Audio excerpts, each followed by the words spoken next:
Hey everyone, Steve Dangle here. Can't see my face, but here I am on Watch a Habs Game with Steve Dangle on the Sportsnet YouTube channel. Hope you enjoyed me staring like an idiot just now. Listen, you all know what to do. First, what you got to do is click like. Second thing you got to do is click subscribe. The third thing you got to do is have a safe and responsible and happy Saint Jean Baptiste Day. I know it's a big deal there in the land of Bleu Blanc et Rouge. You all know what's going on. The Montreal Canadiens have a chance to punch their ticket to the Stanley Cup final with a win tonight.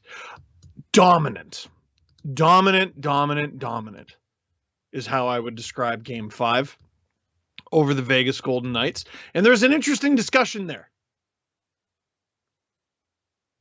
Should Montreal be getting more credit, or should Vegas be getting more criticism? I think the answer is yes.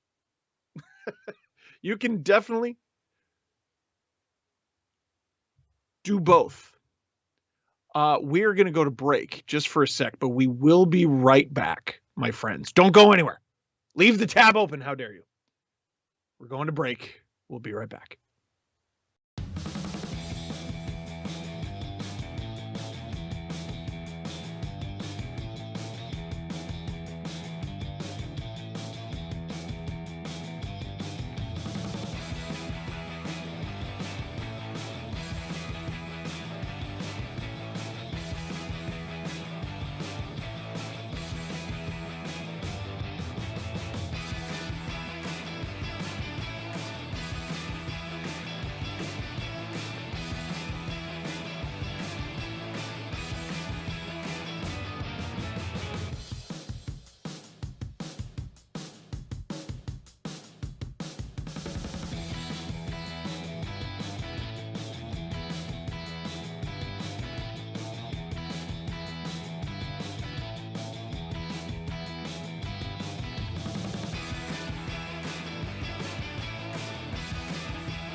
Do I get a do-over?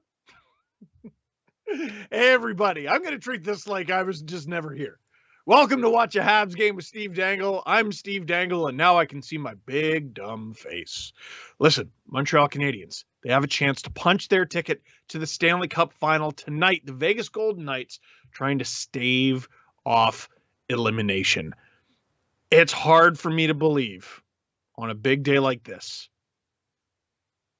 that the Vegas Golden Knights are going to find a way back in this series. It's hard for me to believe after watching Game 5 and Montreal dominate, but Vegas has been in a tight spot before. They were down 2-0 in their series against the Colorado Avalanche, including a 8-1 loss in Game 1? Sorry for producer Drew, who's in my ear and on my phone and very upset that I would even bring that up. But people don't forget, hey, Sports Interaction, providing competitive odds on all sports. Sports Interaction is Canada's odds maker. You got to be 19 and up, you silly goose. And also, you got to play responsibly. It's very simple. First team to score. The odds are the Vegas Golden Knights, -128, Montreal, -108. Tell you what, if it's Montreal, it might be curtains. That might be it for the series. I gotta think Vegas comes out better than in Game 5. If I were you, I think I would actually take Vegas in this one, because there's something about having your back against the wall that just makes you try harder. Take a look at Montreal in the first round series. Perhaps I shouldn't be comparing them to the dirty Toronto Maple Leafs, on account of the Montreal Canadiens are still playing games. My heart hurts. Everyone, before the puck drops, and I'm going to be solo tonight, so after the puck drops too, I'm going to be taking your comments, yelling at me about how I pronounce Jean-Baptiste. I think I'm just, tell you what, have a happy holiday, because I am butchering it, and I don't want to do that anymore. I also, if it makes you feel any better, I said Nathan Beauvillier in my Hat Picks video last week. Who is that? That's a great question. It's Anthony Beauvillier. Or Nathan Beaulieu. I was referring to Anthony Beauvillier, but I'm dumb. And then he gets the Game 6 winner, forces Game 7 last night. First tweet I got after he scored that goal was, Nathan! At least you have fun with it. From GF128, how many total goals in this game? Man. It's real hard to not pick the under.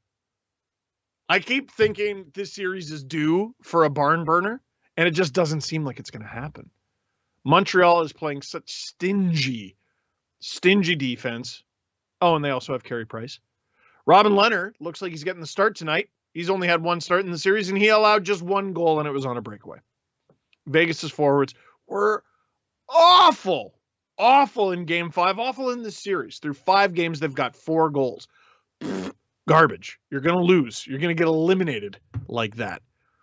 I was saying it over and over again on the stream. If the puck was not on Alex Pietrangelo's stick, nothing good was happening for the Vegas Golden Knights. So, how many total goals to answer your question? 5. The new guy. Do the Habs need to close this out tonight? No. I mean, it'd be better. But did you not see them in Vegas in Game 5? That home ice advantage thing wasn't much of an advantage for Vegas. Montreal has won on the road before. They closed out the series in Toronto in the first round. So, no, they don't have to win tonight, but I'm sure they'd like to. Jeff, Steve, someone said you choking on watermelon was good luck for the Habs. Can you do it again? No! Listen, I was hungry and thirsty, and when you're both of them at the same time, you have watermelon and blueberries. That's what I did last show, and I choked on watermelon, and the Habs won. That wasn't the first Habs game I've done in these playoffs! How dare you? Here we go. Habs are 3-1 in this series when I'm doing streams. I did not do Game 1. And they were 4-3 in the first round. I don't know if you saw what happened there. And they're off. We can still do questions, but I want to watch hockey. Penalty! Holy cow. Any Habs fans in here watched the Islanders Tampa game last night? And how happy are you to not have Chris Lee officiating your games anymore? Dude, that guy's shot. That guy's shot. And, you know, there have been some defenses of the officiating. Listen, it's been a long season. They're tired. Okay. But at the end of the day, you're still just explaining why it's bad. You're not saying it's not bad, the officiating. You're just explaining why it's bad. It's bad. It's quite bad. Hopefully, it's quite good in this game. I don't know what you thought of last game. It was a step up. Which is funny because there was a clip going around today of me ranting about Pietrangelo not getting a holding call on Toffoli, which absolutely should have been a holding call on Pietrangelo, but it was not. Did you see how Robin Lehner didn't fly out into the corner on his first push-off? Yeah, you see that? How he stayed in his net? I like him. Fleury's... Marc-Andre Fleury, I'm sure you know my opinion from... Oh, I'm sure Stone didn't mean to do that. I'm sure you know my opinion on him from the games in this series. He's obviously got an incredible resume. There's some nice footwork there. He's got an incredible resume. Probably going to end up in the Hall of Fame. It was a first shot there for Vegas. But what a stressful goaltender. He's all over the place. We get a whistle here. for the first time in Incredibly stressful, all over the place. Nick Hague taking the place of Nick Holden. And see why Canadians like me know that every game starts Susie, Steve, at $99. what would the betting odds be on you wearing pants? Wouldn't you like to know? So a tough spot for Nick Hague. That's not until second intermission, Susie. Or perhaps a commercial break during the third. During the regular season, so it was more the When there are no commercials here, just is Steve wearing pants? Ooh, backhand! Ooh, Carey Price covers it up, and that is about as lively as the Vegas forwards have looked to start a game. the Vegas Golden Knights. The one thing that offensively Vegas has taken advantage of is winning draws and getting chances. This one they lose, but they do. Janmark has got to be a bigger factor. They paid a lot to get him. Carey Price, as always, gets the pad down. He had the one big game against Minnesota. Those things down. 5 of 11 goals. I think, did he have a goal in game one? I can't remember. Kotkaniemi able to play that behind the net, but now Alex Tuch is on it, trying to center it. That Ooh, Anderson, good to play that with his glove. a point shot right on. Vegas actually getting shots on, traffic in front. Much better start for them. As Paul Byron squeaks behind them. Robin Leonard plays the puck, oh buddy. But he gets back in net in time. A reminder, by the way, if you're new here, I can't hear the broadcast. So if I say something Away from the truly play, dumb. it's gonna be Waugh who goes out. Oh, what? And Merrill Okay. slowly coming back. Didn't hear on the broadcast that Vegas was getting a penalty. By Anderson. Price has no Good play idea by where Anderson that there. Where's the up penalty? in the air, might have bounced down in front, then another shot with traffic. That's something that Vegas is going to be trying to do at every Like I turn said, here. how Good glad are you to job not in have Chris front, Lee? but here's the end result. Oh, the Wah stick comes up there. right into Oh, the he gets the stick up chin on of Merrill. So a bad penalty Yeah, here that's early an on. easy Gives call. Montreal an And that opportunity goes on back. to get this You see going. that play? He didn't mean to do that, but it doesn't matter. It's like the Pietrangelo thing with I think it was Kotkaniemi from last game.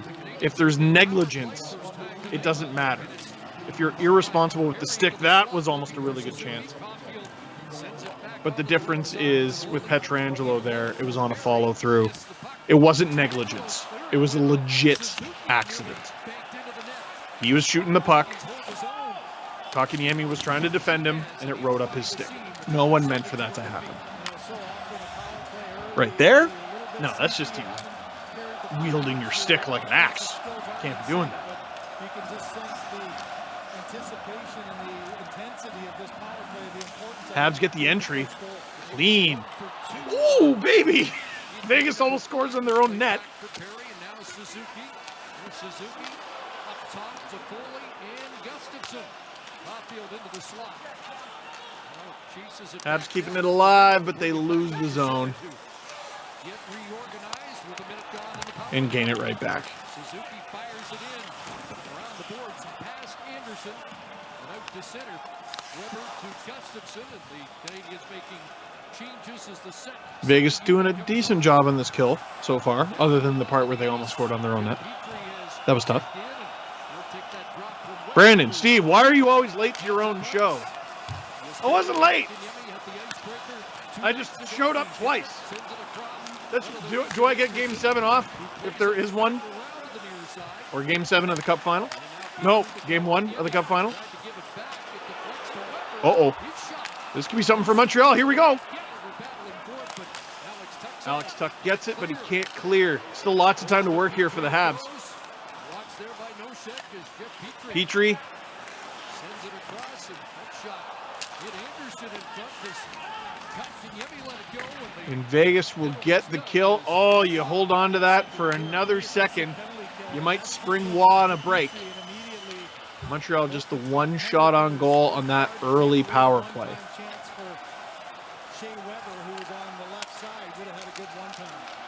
neither team scored a first period goal in the first two games of the series here in Montreal, games 3 and 4. Noel Armia sends it around out of the reach of Stahl. Lekanen out there on this group with Perry having been on the power play. Stahl works the boards. Dan, thoughts on the Islanders forcing Game 7? Eric Stahl back to the line, and Edmondson sends it in behind the net. Lekanen unable to come up with that. Sorry, I was just watching the Habs possession there. I mean, the Islanders don't go away. Dom Lucian, that was a choice, Leonard. Dom Lucian of The Athletic, he calls them like the cockroach team. They don't go away. I said it. It's incredibly hard to eliminate them at Nassau.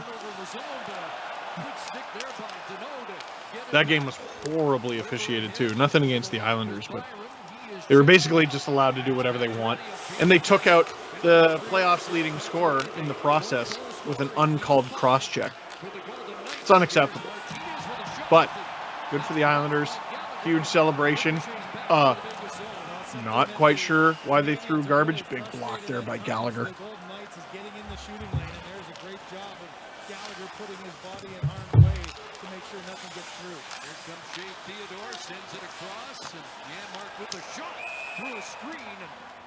Stop by Price.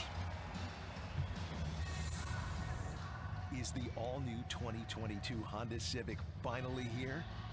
Yes. See more at honda.ca. If you listen to Cassie talk about the good sticks defensively of the Montreal Canadiens. Oh, galley, buddy. Done a really good job of blocking shots when they have to. Edmondson trying Price keeping the flipper tucked. Ooh, Gallagher getting a little attention there on the bench. Coming into this game, the faceoffs dead even at 145 wins apiece through the first 5 games of this series. Dave Theodore puts it out to center. Edmondson will dump it right back. Say bless you in the chat. I sneezed. Nicholas Waugh through center. Yamas Quebec needed. He said he lived the dream of scoring a big goal at the Bell Center, that overtime marker in game number 4. Up goes off the skate to Byron, the length of the ice. And we get ice. Well, you're facing elimination, and the storyline of this entire series has been these two lines, the top 6. They were dominant against the Wild and Avalanche. Yeah, this says it all, doesn't it? Shut them down and not being Marchessault, Stone, Stevenson, who was at least injured and has that excuse, Carlson. So many of Vegas's forwards useless. And in absence of their top 6 forward scoring, no one in the bottom 6 is really stepping up either. I keep talking about Armia and Perry. Like, we need to see like Nosek and Kolasar and etc. on Vegas, and they're just not getting those performances. They're getting offense from their defense, or not at all. 6:21 in. Shots are 4-2 Vegas in a party-like atmosphere here in Montreal. We're getting our first commercial break here. Watch a Habs game with Steve Dangle. I am Steve Dangle, and you're watching me. We got a question here from Kim. Steve, Kucherov taken out on a cross-check, no call. Yeah, so that was yesterday in Game 6. And it sort of helped me realize something. I had a bit of a eureka moment, because we've been talking about officiating and how bad it is in these playoffs. Is it worse than in years past? And originally I said no, and now I'm starting to think yes. It's not call the rule book. You know, we're not asking you to change the integrity of the game or anything that's going to be ridiculous. We're just asking you to call the egregious stuff. And that's a cross-check. That's not, it steps up in the playoffs. It's not, dude, it's a cross-check, a clear cross-check to the ribs. Just call it. Just call it.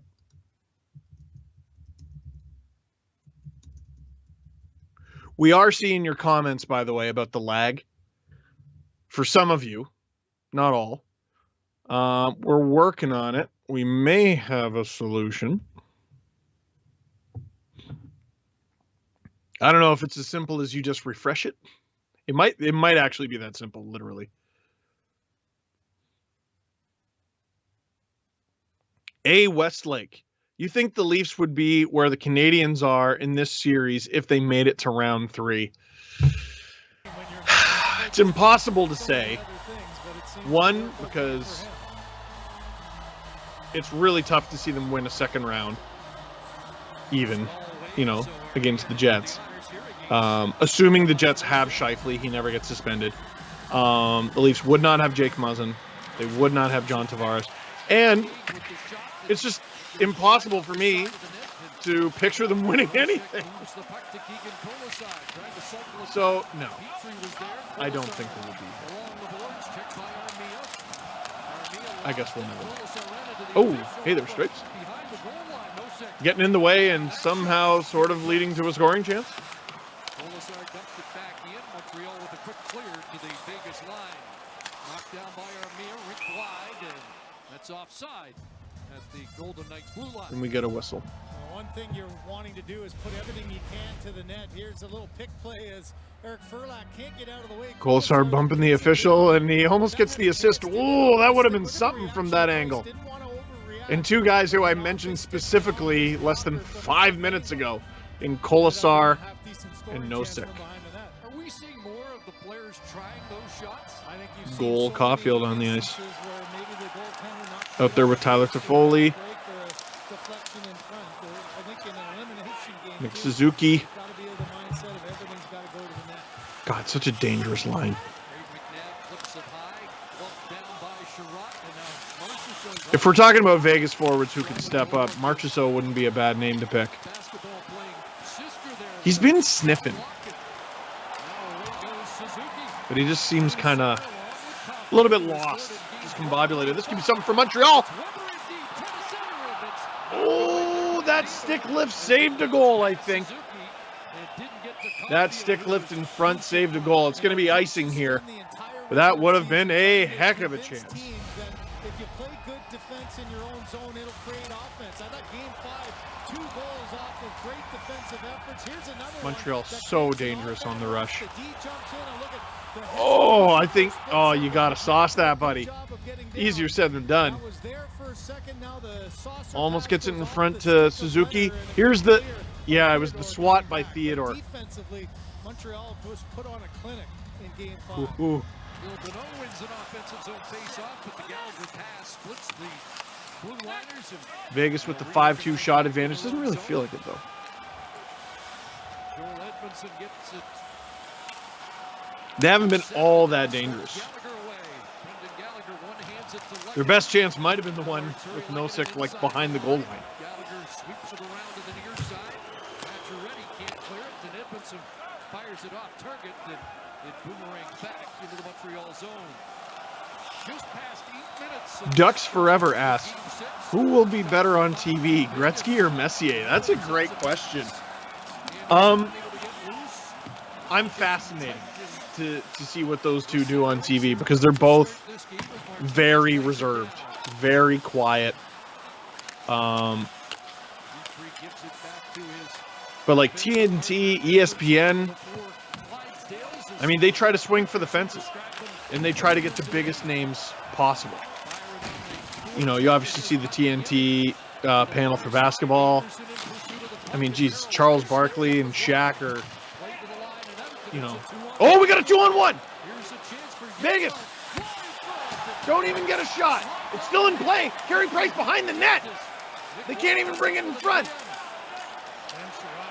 Oh, boy, how do you have that and not get an official shot on goal? Wow. Habs dodge a bullet there. I don't think I've ever seen Carey Price that far away from his net. Gustafson out there now, bumped by Nosek. Stahl trying to get away. Eric Stahl, this point will be his 60th in Stanley Cup playoff competition. After a goal in game 5. Montreal trying to collect themselves here. Martinez, a lead feed. Nosek couldn't find. Is that ice? Vegas. Okay, I thought he got a piece of that. Again, I can't hear the broadcast, so.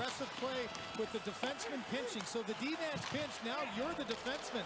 Anderson takes a chance at the line, that creates a 2-on-1. But when you've got a goaltender like Price, 2-on-1. the Oh, job buddy. for Sherrod is make sure He that gets pass across he leaves gets the what he shooter wants to out the of Price. He goaltender. gets him to If they bite, let but that there's slide, nothing the to shoot puck at by the time he goes to gets the right there. leg of Price And he took it shoots away. anyway. Maybe trying to get a bank. Face-off win by Noshet. That's 2 bank attempts. I wonder if that's something they talked about. Into the Montreal zone. And I mean, the slot's not there. The rush chances aren't there. You might as well throw it on from behind the net. Or at least they haven't been so far this series. Leonard with a stop there. Stop, and Leonard actually got 2 touches on that as it popped up into the air near that far post. Petrangelo's going to venture deep. Petrangelo going deep. Territory against Weber. What'd I tell you, man? Pass intercepted by Caufield, and Suzuki Puck's not on makes his it. stick. Nothing's happening for Vegas. Not as true this game, but still. Riley Smith the hit for Marchessault. Now Theodore. Red line. Close to too many men for Vegas. Price out of the net, and Vegas starts a change. So Roker, time. do you know who Maurice Richard is? Like, personally, no. But yeah, I know who he is. Gallagher going to the I have net. read the hockey sweater Robin and Leonard also have read about hockey ever. Game 5, he was a difference maker, goal and 2 assists. The team I cheer for And look at Robin Leonard, wasn't sure where it was. has the Battled reigning it. Rocket Richard Deneau winner, my getting it friend. to the net. Leonard absorbing that one, leaving That's nothing right. for Gallagher. The Rocket Richard winner is a Leaf who only had 1 goal in the playoffs. I know I don't want to talk about it. Hey, welcome to Watch a Habs Game with Steve Dangle. I'm Steve Dangle. You better click like. You better click subscribe. You better tell all your friends.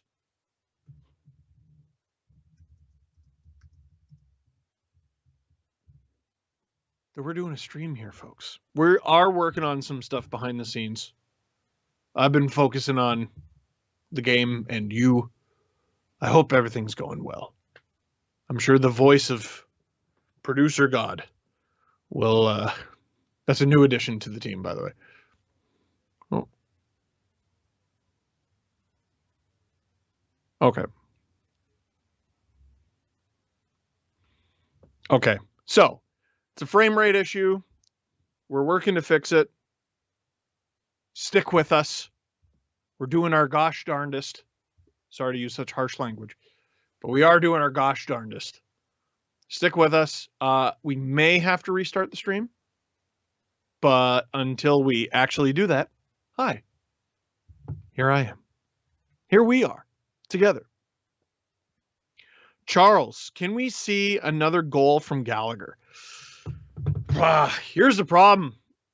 First of all, it's absolutely unbelievable what Montreal has been able to accomplish with so little out of Brendan Gallagher offense-wise.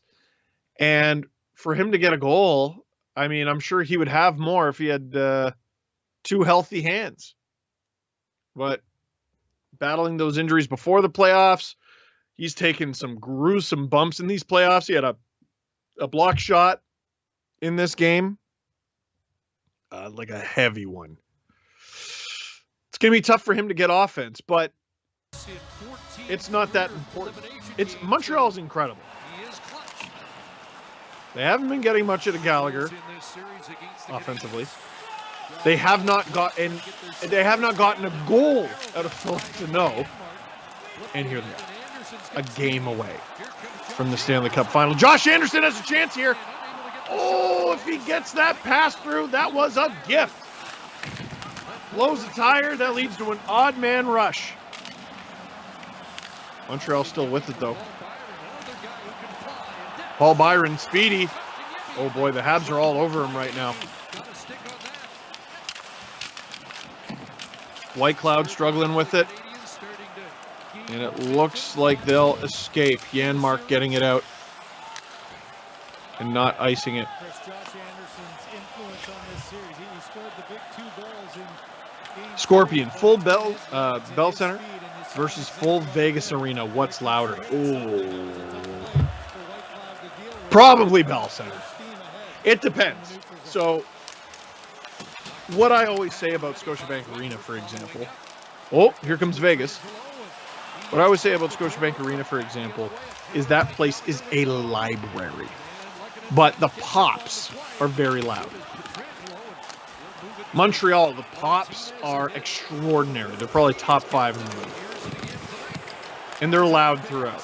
Vegas, I don't know if the pops are quite as loud. Oh, we got a breakaway!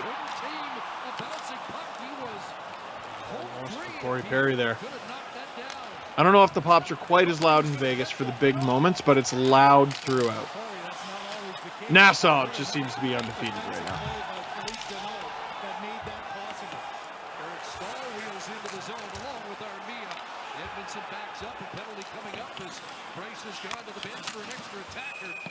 Gets a stick on it, and we got a penalty coming. Second power play of the night.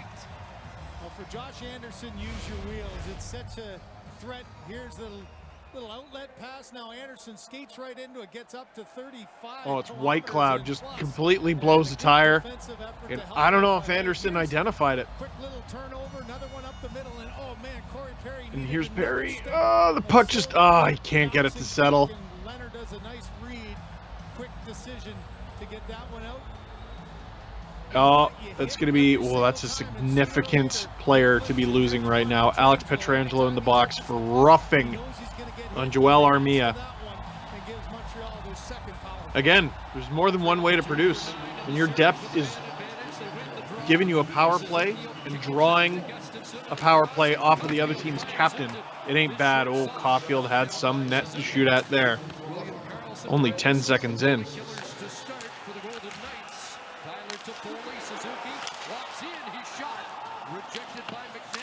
Man, Montreal does an absolutely unbelievable job of finding open ice, finding guys in open ice, getting time, getting space. Oh, this could be something for Vegas. He dumps it anyway. That is the penalty kill. And nearly 40 seconds in. That would have been risky.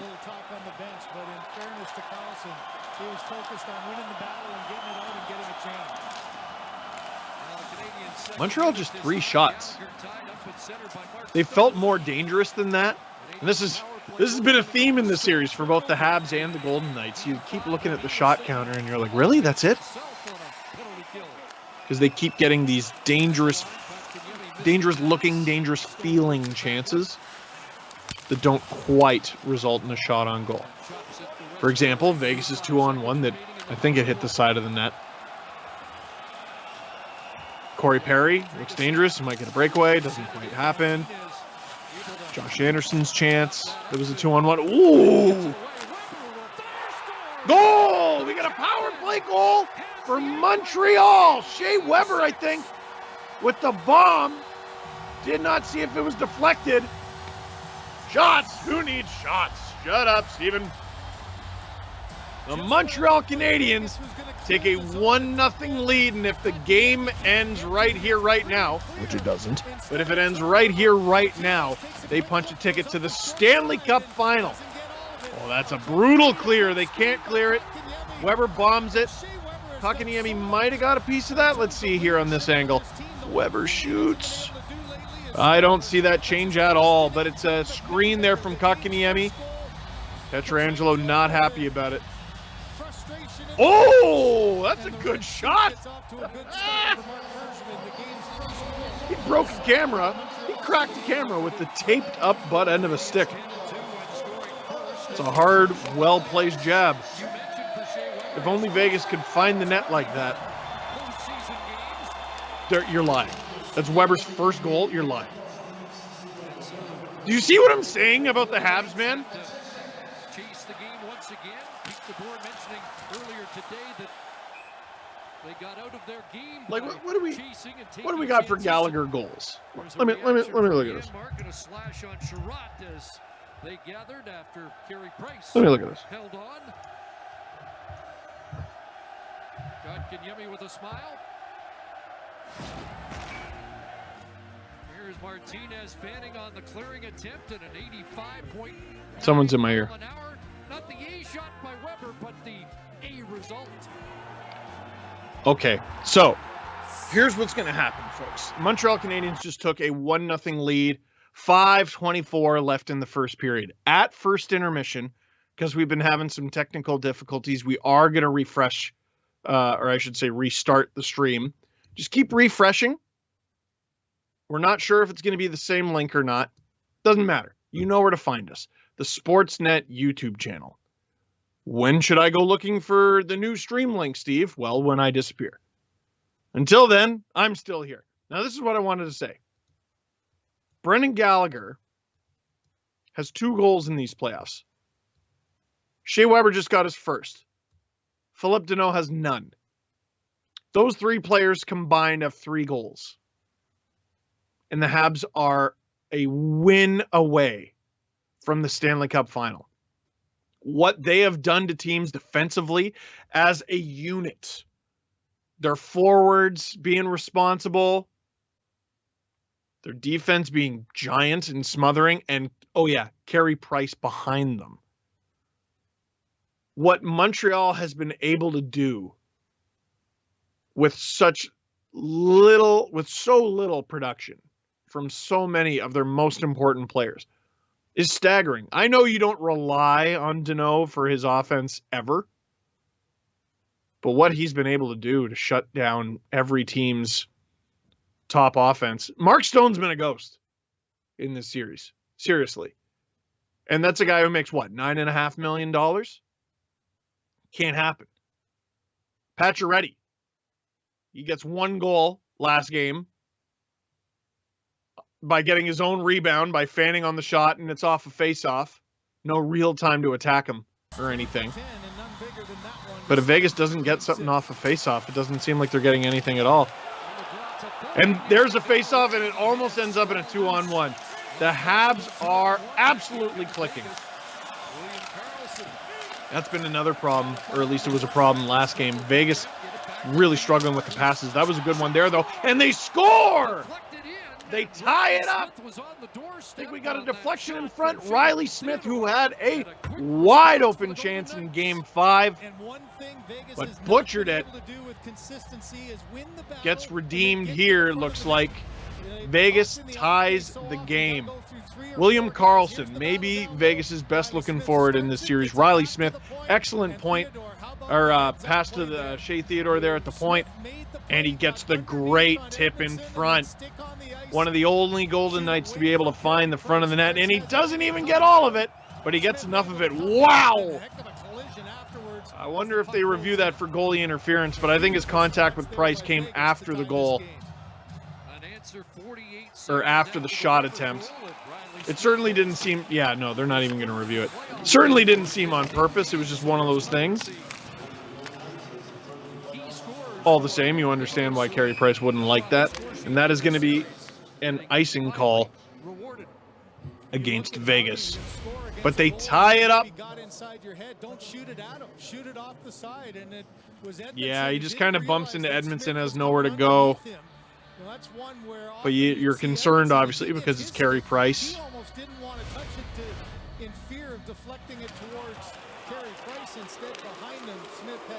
I mean, it's your starting goalie. You'd be concerned if it's anybody. Big hit from Pacioretty. Here comes the Habs again on the rush. Partial 3-on-2. Deneau getting his first of the series in an elimination game would be something. Not first of the series, sorry, first of the playoffs. It would also be his first of the series.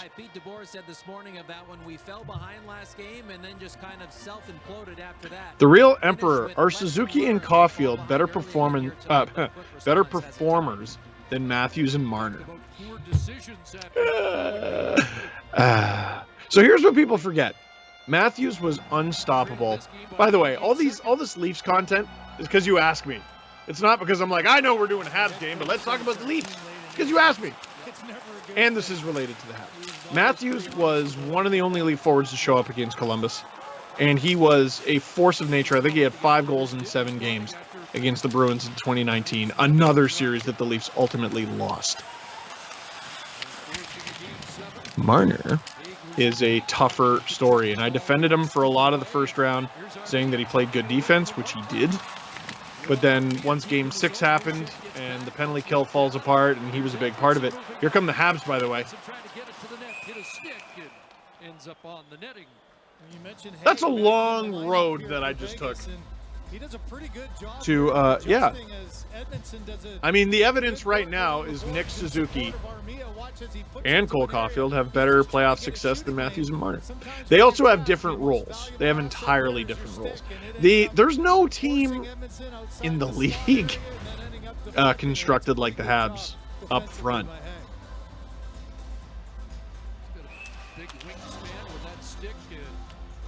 Suzuki, Caufield, and Toffoli, I mean, so much offense is expected out of them. But the Habs' top unit, it's all about defense. They can be a net positive, outscoring their opponents like 3-1 over the entire playoffs. And the Habs would be totally fine with that. You only get 3 goals out of your top unit. Yeah, well, we only allowed 1. The goal isn't to score a lot of goals, it's just to have more than your opponent, which the Habs have been very good at. And they've been getting depth scoring. Huge thing for them. Huge thing for them. And I will continue to beat that drum until you listen. 3.5 to go here in the first. Watch a Habs game with Steve Dangle. Click like, click subscribe, tell all your friends. Vegas is such a strong north-south team, or at least the games that I've seen them play in the regular season, and the Habs just are not allowing any of that. Vegas looks like they have to skate across the entire blue line. Oh, turnover from Pietrangelo. Montreal, ooh, they can't quite take advantage. That's a nice little hack there from Gallagher. No call. Wasn't the most egregious.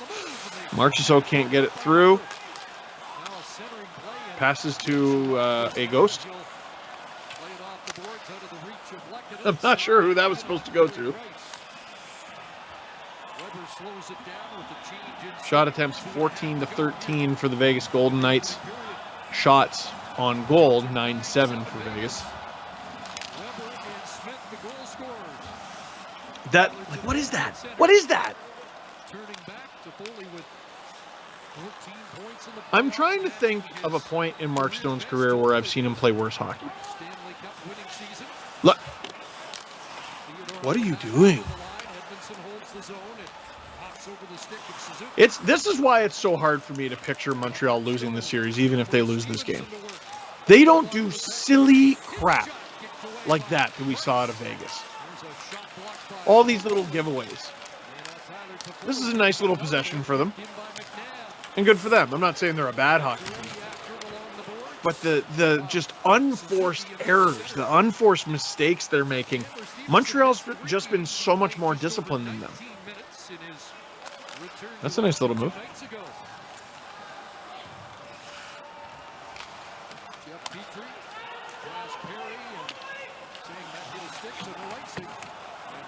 It's amazing how much that Fleury giveaway in game, was it 3? It's amazing how much that Fleury giveaway changed the course of everything.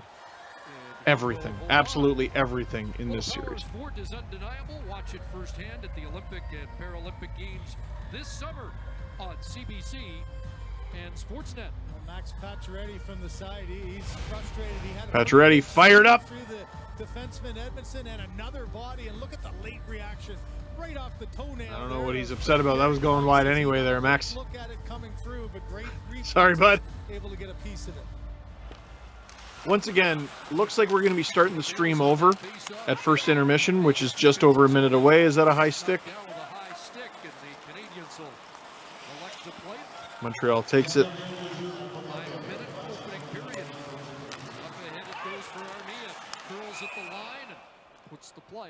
Offside. Went into game 5 and wondered, okay, for Luke Richardson, he's been a head coach in the American League. He understands the matchup game. But the one thing that he's had, Chris, throughout, not just this. How about Luke Richardson, eh? Bench, but this team throughout the playoffs, what a job he's done filling in for Dominic Ducharme behind the bench. Really not the easiest scenario for him. Step in. Montreal's had, what is it, 4 head coaches since September? Because in the bubble, there was Claude Julien. He had to leave. Kirk Muller fills in. Then it's Julian again. So you're still at 2. Then it's Dominic Ducharme, and now you got Luke Richardson. That's 4 different head coaches for the Montreal Canadiens in a span of about 10 months. Or 9 months. I can't count. Whatever. Less than a year! Is able to clear, and now Byron speeding after against Pietrangelo. Byron shifting away from Pietrangelo. Into the corner goes for Kotkaniemi. Able to absorb that check from Tuck. Gets it back on the cycle from Anderson. Here's just Barry Kotkaniemi. Montreal, nice little last flurry here. They put it on.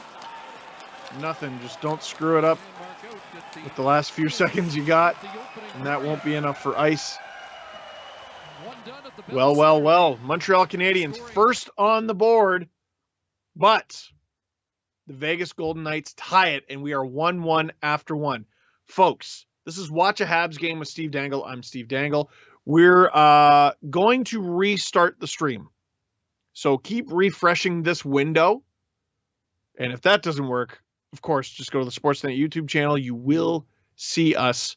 We're going to go to break, and we'll hope to see you when we get back, and everything is better and cleaned up.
do you mean we're back? Does it work or not?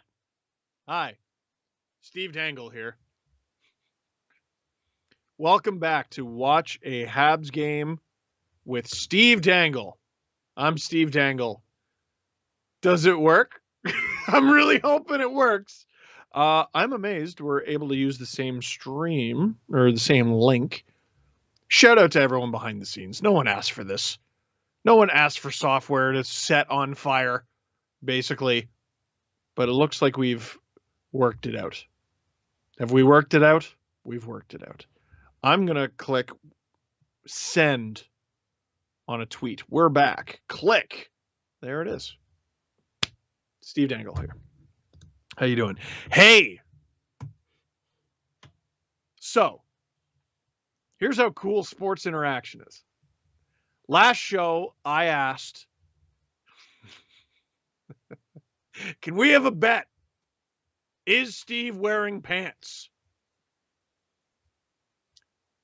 It's an actual bet. You can go to Sports Interaction right now. Come on and bet on whether or not I'm wearing pants underneath this. Now, I have not spoken to them about what constitutes pants.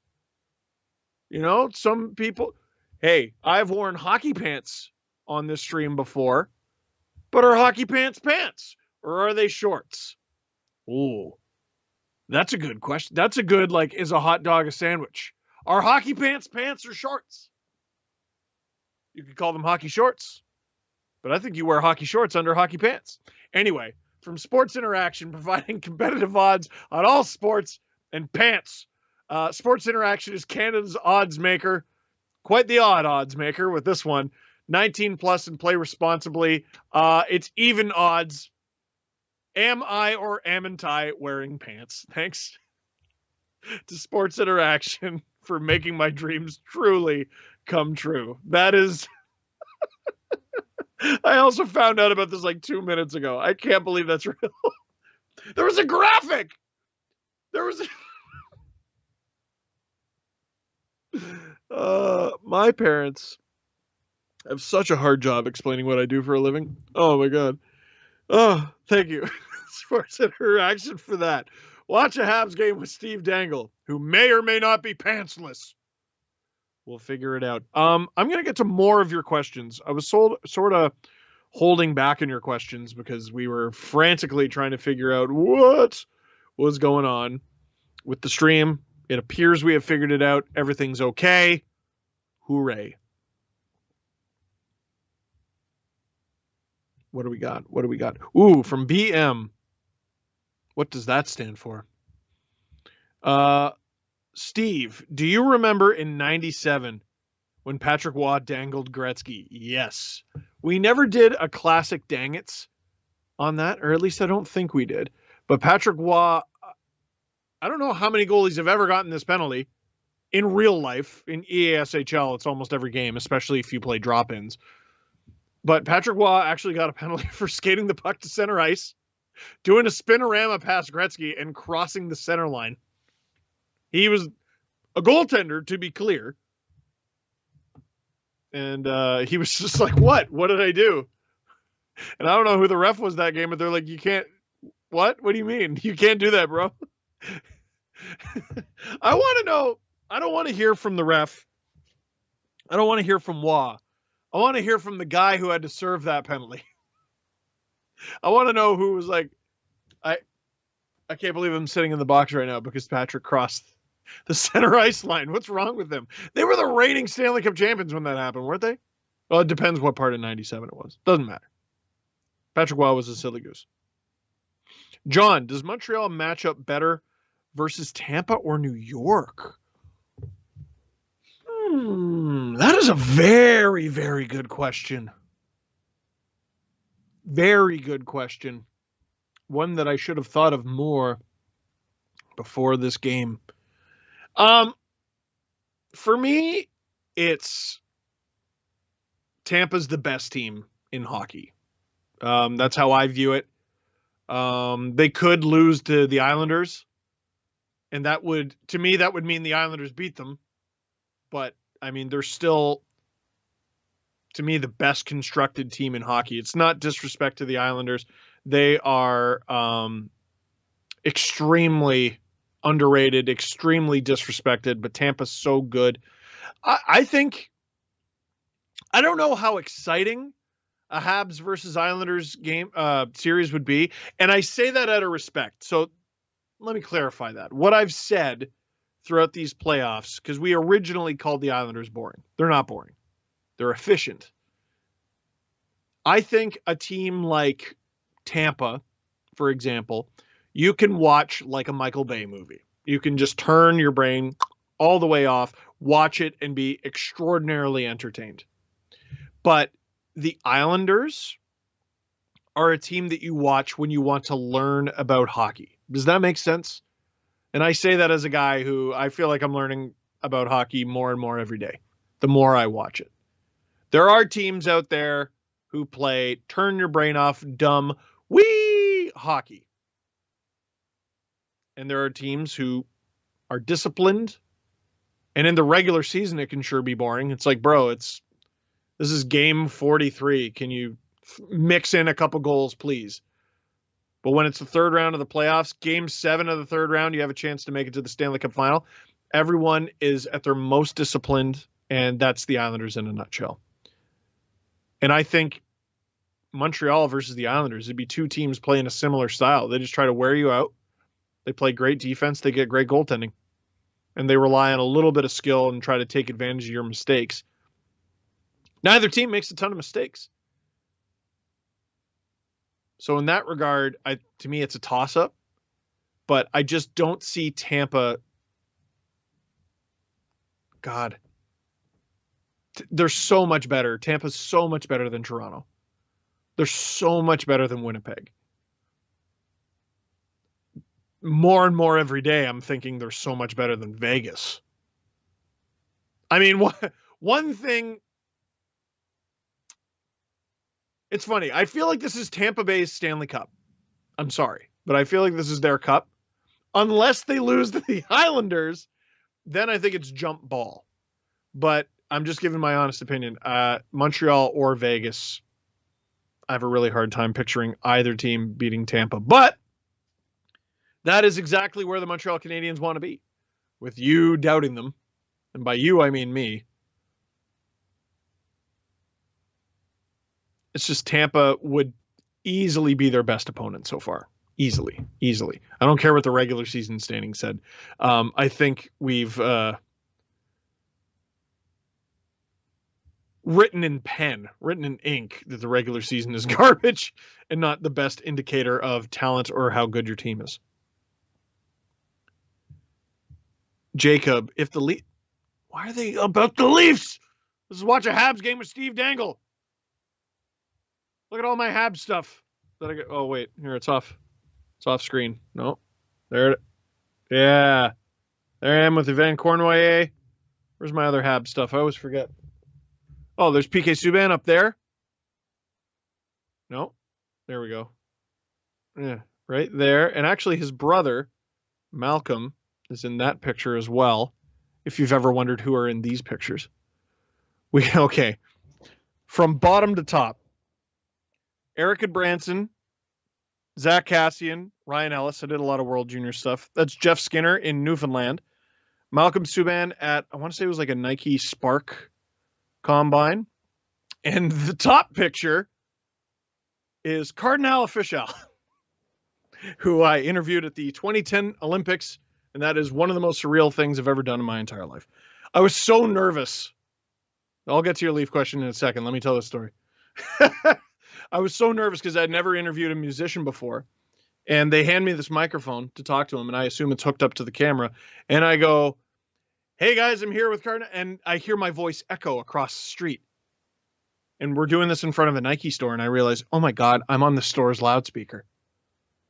And everyone starts turning around, and they very quickly go, that's Cardi. And I interviewed him. I talked about Baby Blue Sound Crew, which I was very proud of. My neighbor growing up with Socrates, who Cardi had worked with. What else? We had a push-up contest with people. Like, people had to do push-ups to get a jersey. Someone won tickets to, I think it was like Canada versus Norway. Watch Canada take on Tor Vikingstad. Remember him? Great name. Anyway, so your question, Jacob, if the Leafs could acquire any Habs player, who would you want to inject into this year's Leafs lineup? Could probably use a center with John Tavares out. My instinct is to say Philip Deneau, but it really didn't feel like defense was the problem. In pockets, maybe, but by and large, even in games 5, 6, and 7, game 6, the Habs did outshoot the Leafs pretty significantly, but they didn't get on the board until the 3rd. That's a tough one. Or maybe a guy like Weber. Maybe a guy like Sherratt in the absence of Muzzin. The problem in each zone, the Canadiens have done such an effective job of checking. They always seem to have 3 to 4 bodies above the puck, and I think it's been an exercise. How about Nick Suzuki? I'll land on Nick Suzuki. Final The answer. Montreal Canadiens have defended throughout this series. Why? Because I needed an answer. Also, he's really good. All right, here we are at the beginning of the second period. Montreal 1, Vegas 1. Montreal winning the ozone time battle in the first. Oh! Okay. Hot little start. Here's Cole Caufield. God, what a confident player. Goes in fearless, and he creates some ozone time for the Habs. They're not able to do too much with it, but it's those little things that Cole Caufield is able to do.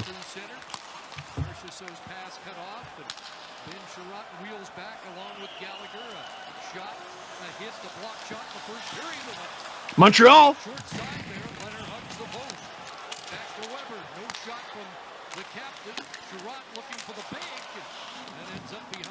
Habs buzzing. We got a fast start to the second period here. Vegas with a bit of a flurry. Habs with a bit of a flurry.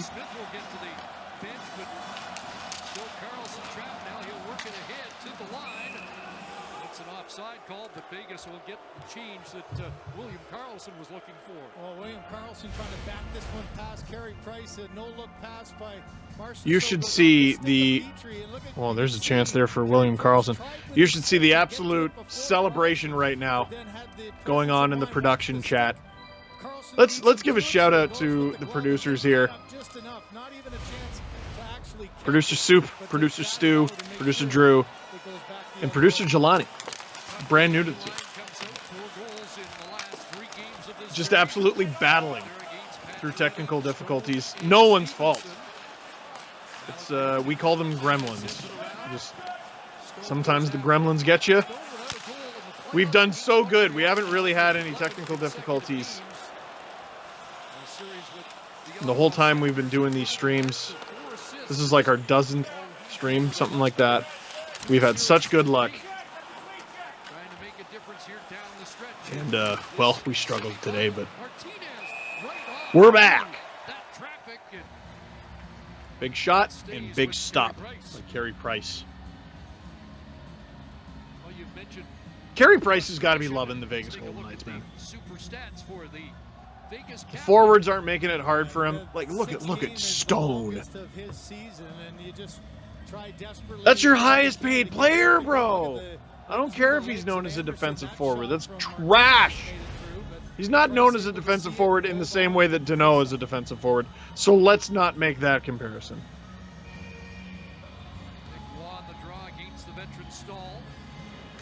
But yeah, the forwards aren't making it hard for him. The defense loved to shoot it, and they got good shots. But at the end of the day, you're talking point shots on one of the best goaltenders in the game over the last decade and a half. He's not worried about it.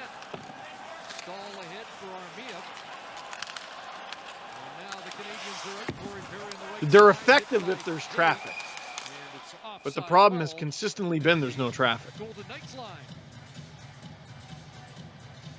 We got a whistle, and Eric Stahl is upset about it. An animated discussion.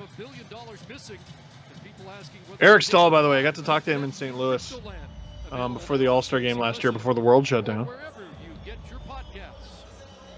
What a treasure. What a nice man. Like, genuinely. Really funny.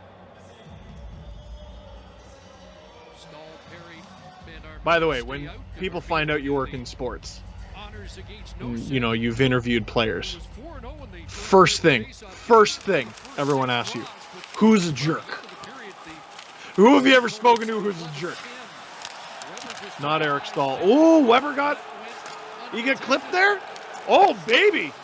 He gets clipped with the high stick, and then he gets nailed. I don't know if you want to play that game with Shea Weber, though.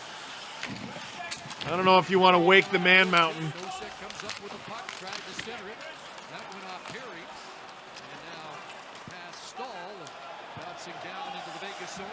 I don't know how you win a physical battle with Shea Weber. Like, I don't care how tough you are. That dude is just made of more human than you are. It's just... Whoa! Riley Smith doing work tonight. He's got Vegas's only goal. And we get a hooking call here. Is this going to be Montreal's first penalty of the game? They're not looking too happy. And Habs fans aren't going to be too happy after Shea Weber got that high stick. Oh! Yeah, okay. So, the clear difference between the Pietrangelo non-call last game and this, that was not a follow-through. That's negligence. It's being careless with your stick. That's a high stick that was missed. And now it's Tyler Toffoli who goes off, and Montreal to the penalty kill, but they don't have a care in the world because their penalty kill is amazing. Here they go. They get the first shot. They get the second shot. We are less than 10 seconds in. God, the Habs power play is good. Penalty kill. Their penalty kill might as well be a power play. Aren't they still a net positive? I believe it's still 4-3 in favor of Montreal.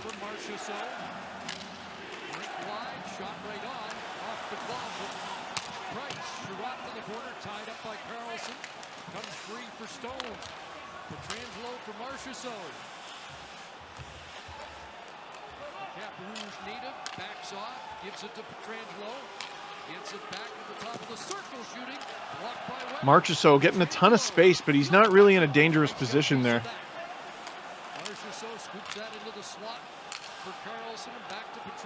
Mark Stone actually getting in front of the net.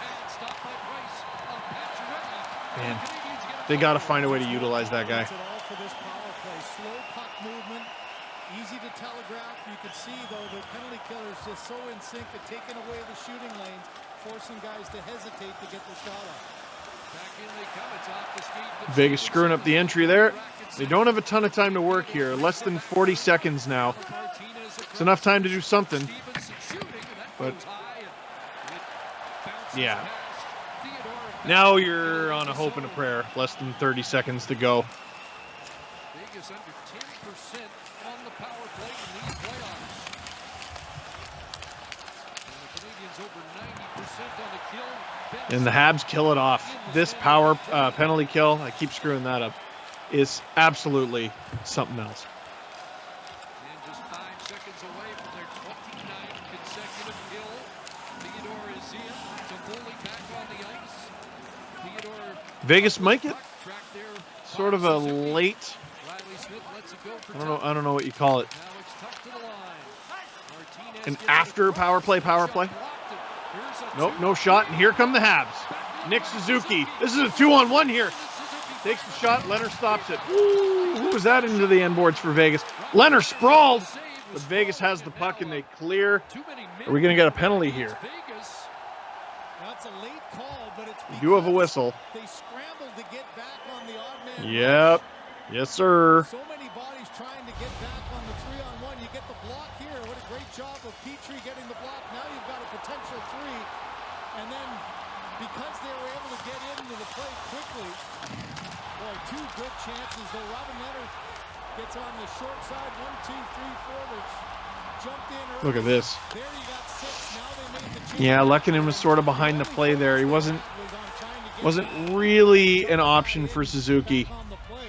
He looked like more of one on the broadcast angle there, but when you see more of that overhead, bit of a tough pass. Another big mental mistake that gives Montreal another power play chance. Third advantage of the evening. Caufield knocks it down at the line. Makes a move on the end mark. Now a pass. Hits a skate. Comes out to center. And Chris, for Montreal, this is one you got to take advantage of there. You created a little chance. By the way, it is my understanding that the Sports Interaction bet on is Steve wearing pants is now closed. So hopefully you bet. That was a good little chance there. But Leonard equal to it. Listen, I defended Vegas's decision before it even happened because Leonard was so good in Game 5. But I said if they go back to Fleury in Game 6, that makes sense. Or sorry, I think Leonard was Game 4. Leonard was Game 4. He was so good in Game 4. And I said if they go back to Fleury in Game 5, that's okay. If Leonard wins this game and Vegas forces a Game 7, Leonard's your Game 7 starter. And I don't think that's even controversial. There should be no doubt that he's your starter for at least this series. You end up going to the Cup final, you want to go back to Fleury, you go right ahead. I still think that would be weird. But right now, Leonard is having a better time with the Montreal Canadiens than Marc-Andre Fleury. But Vegas's offense is still desert dry. That's a good clear. Vegas trying to be a little bit more aggressive, not allow the setup to have any time, keep the bodies moving.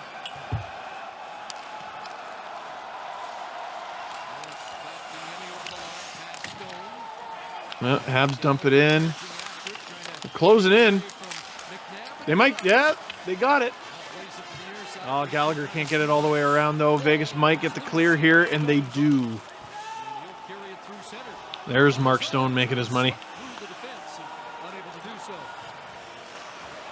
I know I'm probably being a little hard on the guy, but he's one of the highest paid players in the league. I want to see, what is he, tied for the highest paid winger? Or second highest paid winger, I should say. No, Panarin's first. Marner, I think, is second. So he'd be tied for third, I think, with Kucherov at 9.5. Sorry, you got to be better. It's not a controversial take, man.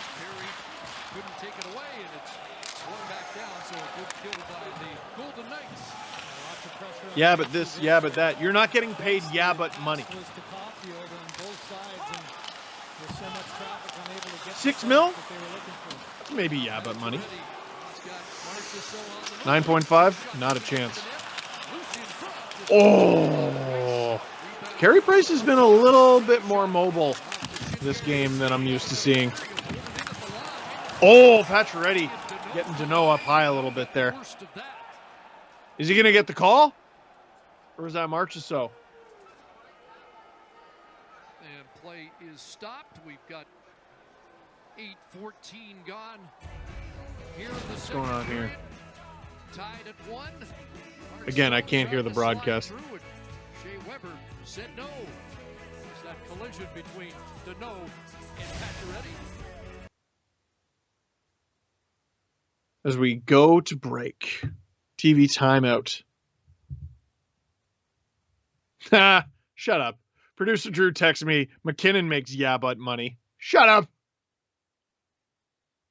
The difference is he's not a yeah but player. Okay? I know he doesn't make superstar money, but if he doesn't score, the Avs are screwed. It was amazing to me. Here's how good Nathan McKinnon is. He, I think, was leading the playoffs in scoring.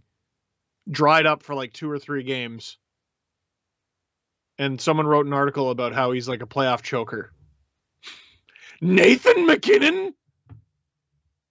Are you quite all right? Remember last year, Avs get eliminated second round? And I think it took until partway through the Stanley Cup final for anyone to pass him? Choker. Really? Let's choose our words carefully, eh? Oh, Daniel. I like this. This is one that I saw earlier, but I wanted to wait until we had all our technical issues worked out. Thoughts on Dave Haxtell being named Seattle coach? This is definitely more of a Seattle story than it is a Toronto story, so I don't feel bad. Weird. Like, we're talking about a guy who does have head coach experience with Philly, but it was a few years ago, and his stint in Philly didn't go particularly well. There are a number of head coaches available. Guys Ron Francis knows. Rick Tocchet, for example, I believe they won a cup together, at least one, when they were playing in Pittsburgh in the 90s, early 90s. Dave Haxtell.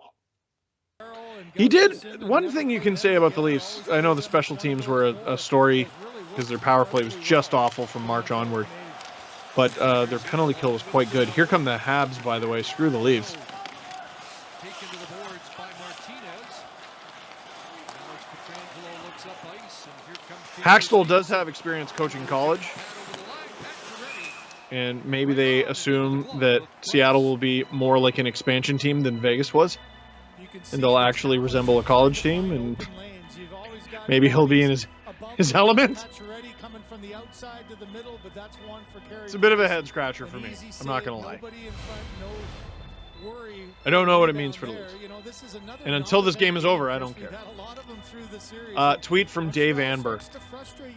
Montreal have now killed 42 out of 45 penalties in the playoffs, and Eric Engels follows that up with 29 in a row. I want to see Montreal take a penalty here. Take a penalty, make it 30 in a row. Entertain us. Forget winning the game or the cup. Give me weird stats. It's why you play. You play for the weird stats. It's not. Oh, bouncing puck. And looks like Vegas iced it.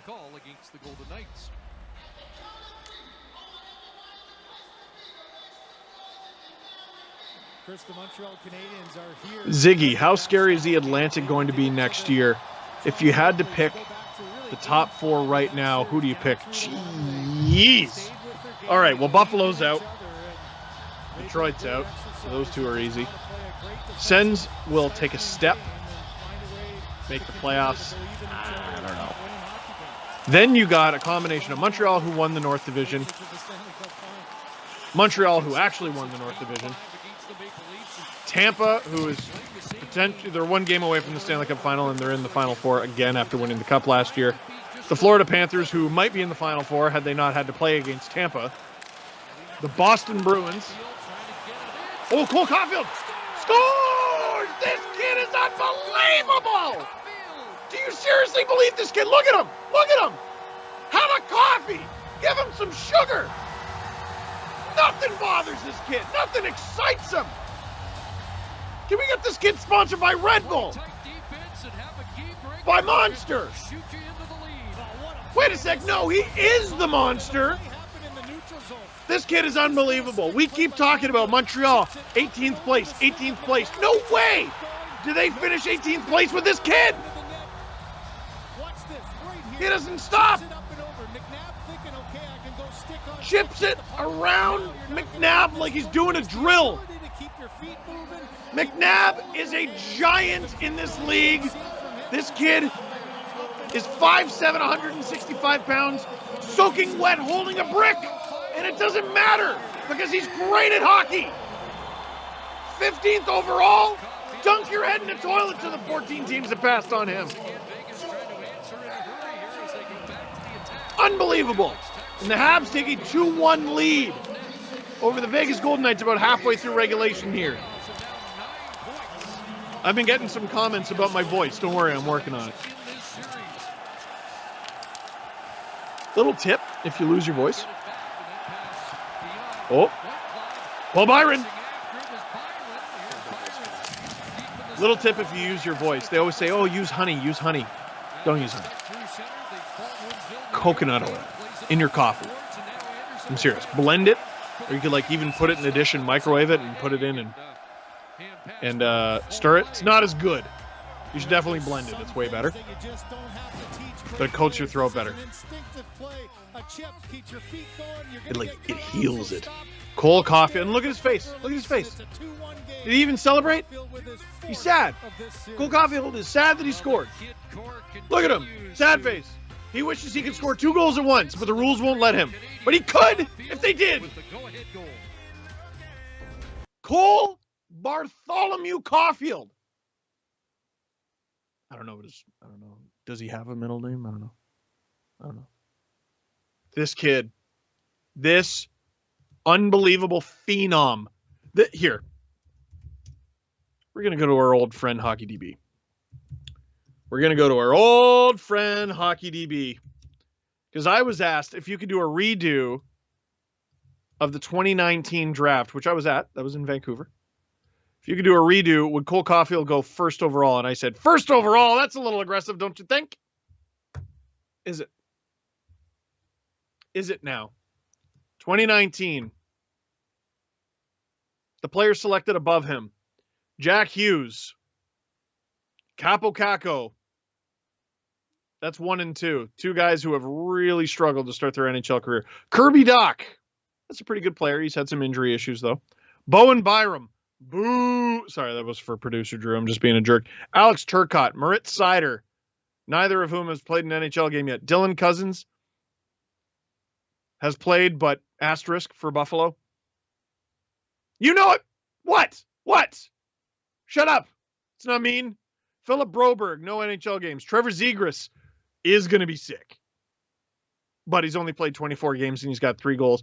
Vasily Podkolzin, Victor Soderstrom, Matthew Boldy, Spencer Knight. That's a good pick. I'm sorry. Cam York for the Flyers, only 3 games. And Cole Caufield. By the way, Cole Caufield is tied for 5th in goals in that draft class with 4. But he's only played 10 games. Dylan Cousins is the guy he's tied with. He's played 41. If you want to split hairs and add playoff goals, he's got 8. He's 2 goals shy of catching Kirby Dach. Okay. Kirby Dach had 1 goal in the playoffs last year. So 3. But I tell you what, if the Habs make the Stanley Cup final tonight, that 3 is looking pretty good.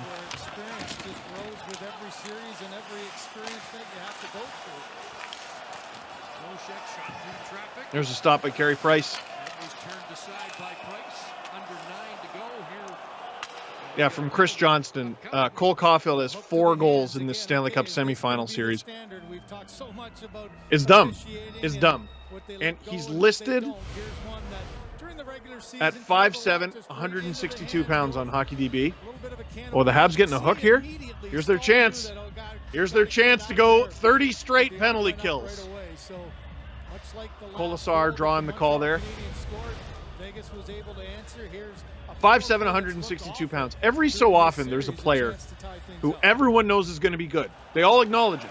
It's unanimous. And teams pass on them anyway. And Cole Caufield was one of them. Everyone leading into that draft. Oh, Cole Caufield. He drops a 15!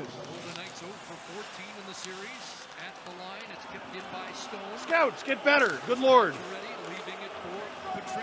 Or how about this? Trust your eyes. Your eyes told you this player was good. The stat sheet told you he was short and light. Quit looking at that. Is he or isn't he good at hockey?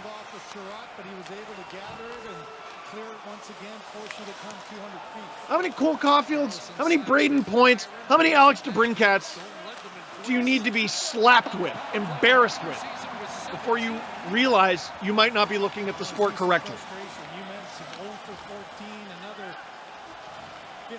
Use your head. I've been ranting about short players, and we're halfway through this power play here for Vegas, which should tell you everything you need to know about it. Habs clear it again. Once again, what's on the line here, besides the fact that if Vegas scores here, it would be tied. If Montreal kills this penalty, it'll be 30 straight killed penalties for them in these playoffs. They've killed 42 out of 45 so far and have 29 straight kills. 35 seconds to go.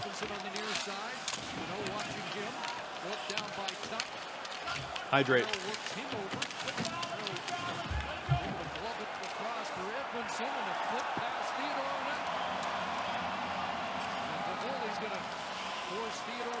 his own zone, really knocked him off stride.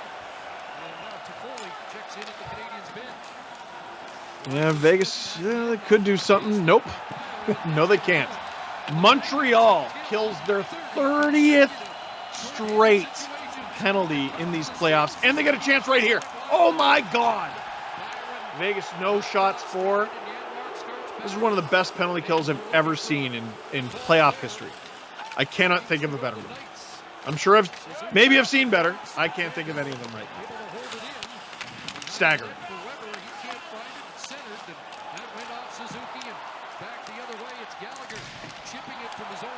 Gallagher, fearless. And McNabb in behind the Vegas net.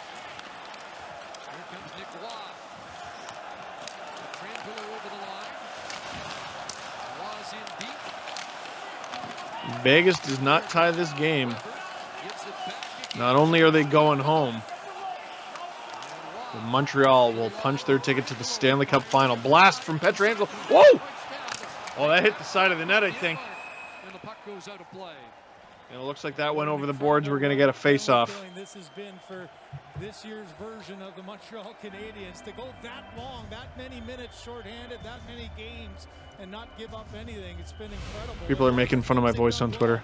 Even though they're down, Don't be mean. They've won the battles. They outman their opponent so often. There's 3 Montreal From Arpon Basu.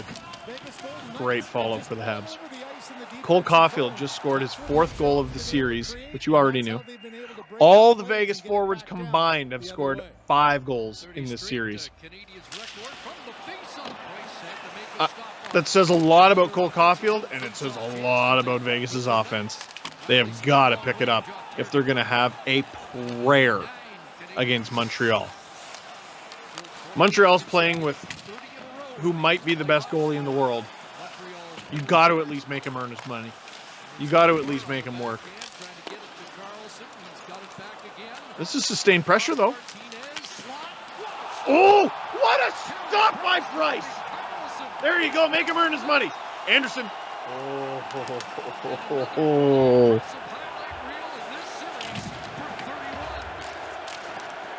And what's amazing is you'd think, based on everything I've ever seen of the Vegas Golden Knights, they'd want to open the game up and play run and gun. You can't play run and gun with the way the Habs are playing right now. They'll smoke you. That, and they just won't allow you to play run and gun.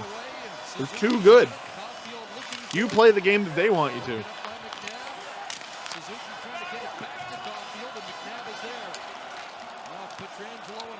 One of my podcast co-hosts, oh, never mind. One of my podcast co-hosts, Jesse Blake, brought up a great point because, you know, the whole it was 3-1 thing is true.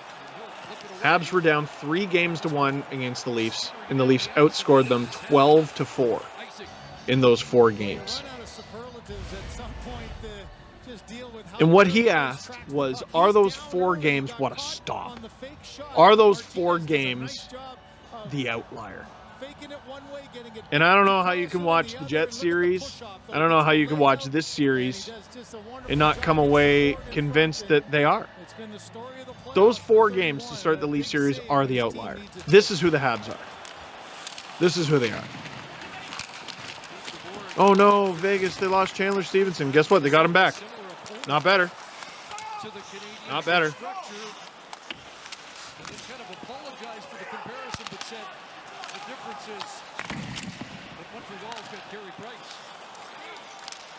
And like they still have Ryan Poehling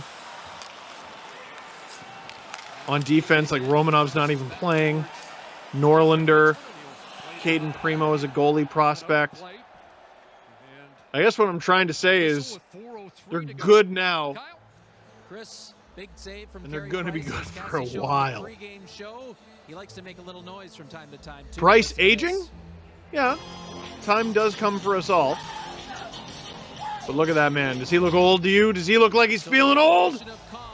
The numbers don't say he's old. The results don't say he's old. I don't think winning ever gets old. The Montreal Canadiens are beating the Vegas Golden Knights 2-1 right now in this Game 6. Vegas could still 4-7. But if the score stays the way it is, they ain't.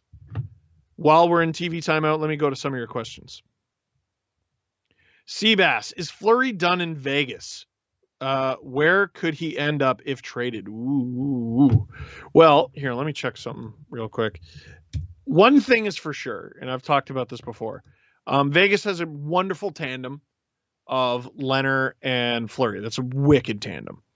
In the playoffs, it gets difficult because you got to kind of pick. But also, Vegas is spending $12 million on goaltending, which is funny because the Habs are spending more. But it's $12 million. Fleury makes $7 million. Leonard makes $5 million. Leonard is also signed for the next 4 years after this one. Fleury only has 1. I mean, seems pretty obvious Fleury would be the guy that you deal. Now, Fleury's only making $6 million, so his cap hit will be higher than his actual salary. There's no bonus structure, so it's not like Vegas could pay some of it and then trade him. If I'm Vegas, I think I say, you know what? We're in the Final Four. We still have a great tandem. Let's stick with them. And then when Fleury walks, he walks. You don't have to get value for everyone. Sometimes the value is having the guy. Keep Fleury. I don't feel like trading him would be well received in the Vegas market. That guy's a hero there. Well, maybe not after game 3. But that dude dragged the expansion Vegas Golden Knights to a Stanley Cup final appearance. I'm really not sure how you trade that guy. That's tough. That's tough. If they were able to deal him, I think they could get some value. They'd be able to spend the money elsewhere. But in today's market, let's have a peek here. White Cloud right by his bench. Oh no, it didn't. It just hit the stanchion. So weird bounce. In today's market with the cap not going up, they're going to have to take money back. I think Edmonton should be a target.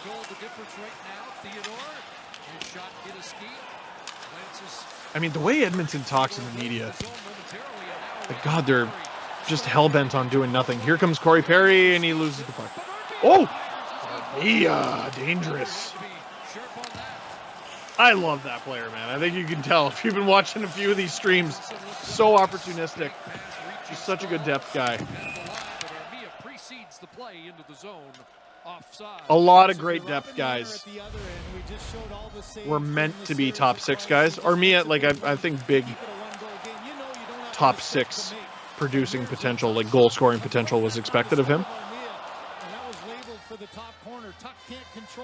And he's not quite that guy. And some of them, when you ask them, all right, you got to go down in the lineup, you got to play defense, you got to do all the grunt work stuff, they falter. They falter and they can't do it because they've never really had to. Joel Armia has been a great depth player for the Habs. Here comes Riley Smith. Ooh, the lone goal scorer for Vegas probably gets their second best chance.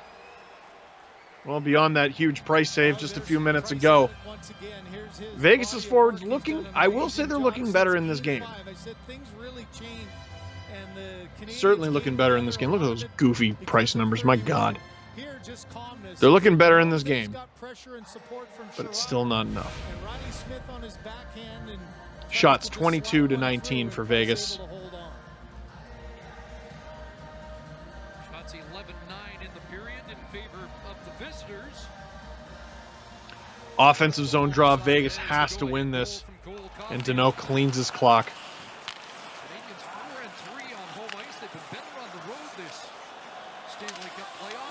You know, I said it's hard to imagine Tampa losing to anybody. It's hard to imagine Montreal losing to anybody. Look at this.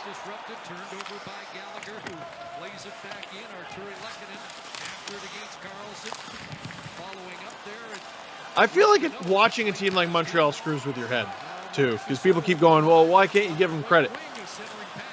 Montreal plays a style that doesn't make it look like they're playing good. They play a style that makes it look like Vegas is playing bad.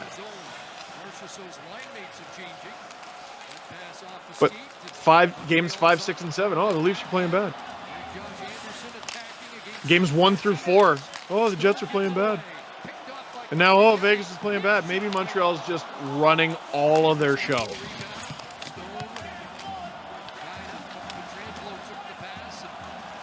Vegas has a couple minutes to work in this second period. I'm sure they'd like to tie it. Neutral zone turnover, back in the defensive zone. Cycle down low, lose the puck in the corner. Montreal just hasn't allowed Vegas to get their legs and get their feel for their game. Shout out Wayne, if you're watching. You know who you are, Wayne. Mr. Gretzky. Oh. Nope, no call. Okay. Who's that, Petrie? He just dropped his stick, caught red-handed. Oh, no, and just, nope. Don't worry about it.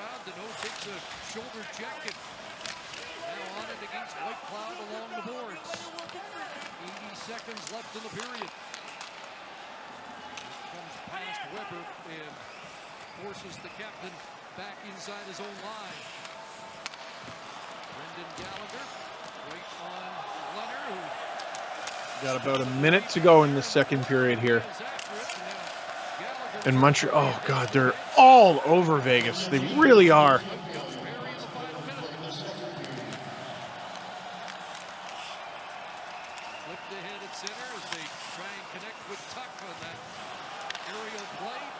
Man, you got to take a 6-hour flight and then play Montreal.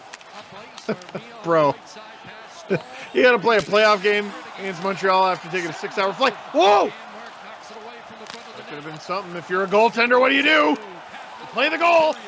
Offside. Nope, not offside, apparently. Vegas defensemen are thinking offense here in the late stages of the second. So Foley now ahead. Perry was working in behind the blue line, but that's an icing call.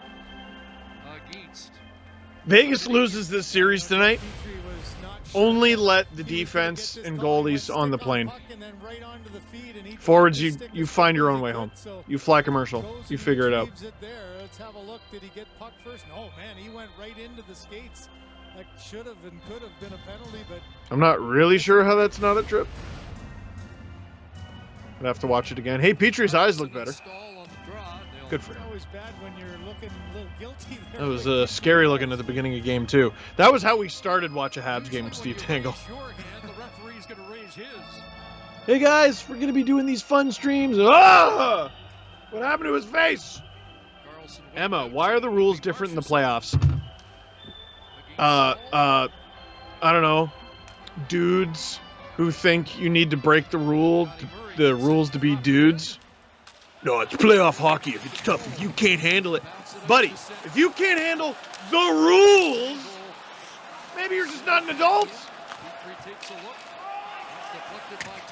If you're an adult, you know you have to obey the rules. If you're a child, you yell and stamp your feet about it. But like every time something happens, the Kucherov thing, I was tweeting about it. I was like, that's a ridiculous missed call. And every time something like that happens, I'm like, there's nothing anyone can say about this in defense of it, is there? And every time Buddy Meathead logs on and he's like, actually, if you're not a complete softie, cross-checking is totally cool, says Buddy Meathead, who's never taken a cross-check from an NHL player in his life. What about, like, being a man? Says you can just break the rules. You can just trip guys. You can high stick guys. You can cross-check them. You can punch them in the head at will. The way the playoffs are officiated, it's asinine. It's asinine. Tougher? Fine. More hitting? Fine. More body contact? Fine. You can't break the rules. You can't break the rules. I'm sorry if that's a nerd thing to say.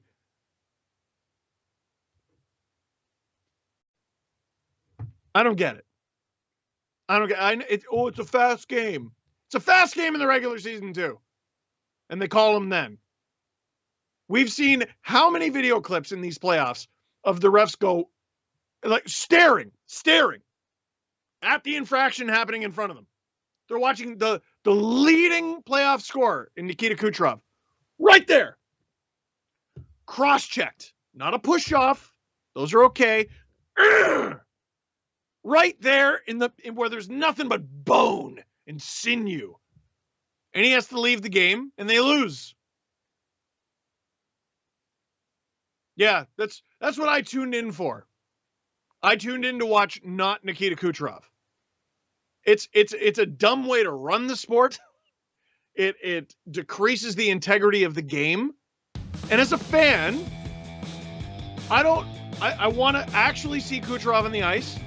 I don't want to see McDavid getting mauled. Anyway, there's my little rant. We're going to take a quick break. And when we come back, will I be wearing pants? We'll see. Be right back. Watch a Habs game with Steve Dangle here on the Sportsnet YouTube channel. Click like, click subscribe, tell all your friends. We'll be right back.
Hey, everybody. Oh, there we go. Hey, everybody. I had to cool off a little bit after my rant about the rules. My dog got very concerned, and he sat down next to me. I'm giving him an ear rub right now because he thought I was in distress. But I'm not in distress, Iggy. I just hate the officiating in the playoffs. You know what I mean? You know what I mean? Yeah, you know what I mean. Hey! Want to see if I'm wearing pants? Because we got a bet to get to from somehow it made it to Sports Interaction. Is Steve wearing pants? The sensation sweeping the nation. Leave your answers in the chat. Let me know what you think. 10, 9, 8. I got to somehow step over my dog. 5, whatever it is. 4, 3, 2, 1. Navy blue shorts. So what'd you bet?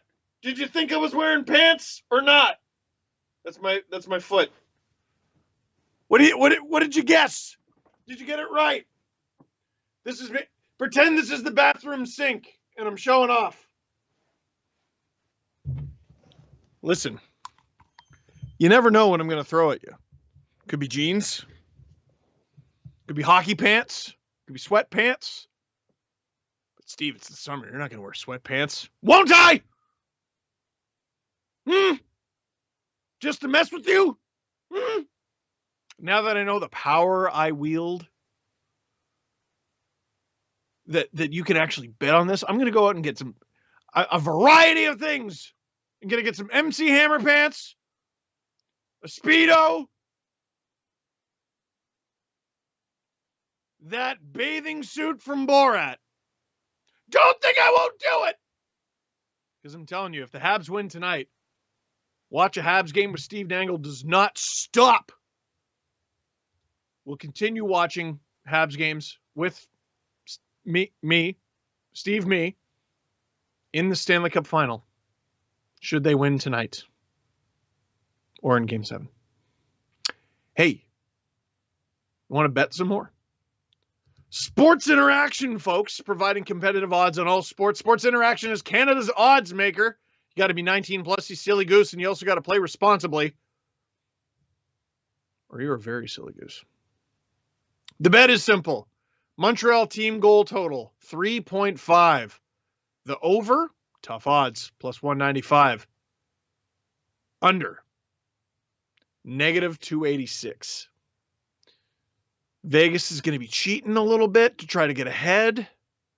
Montreal could capitalize, get a goal. Now they're at 3. Vegas pulls the goalie for the empty netter. Now we're at 4. But more likely, and I've said this before, Montreal loves to lock it down. They maybe attack you for the first 5 minutes of the third, and then they lock it down. I would take the under here.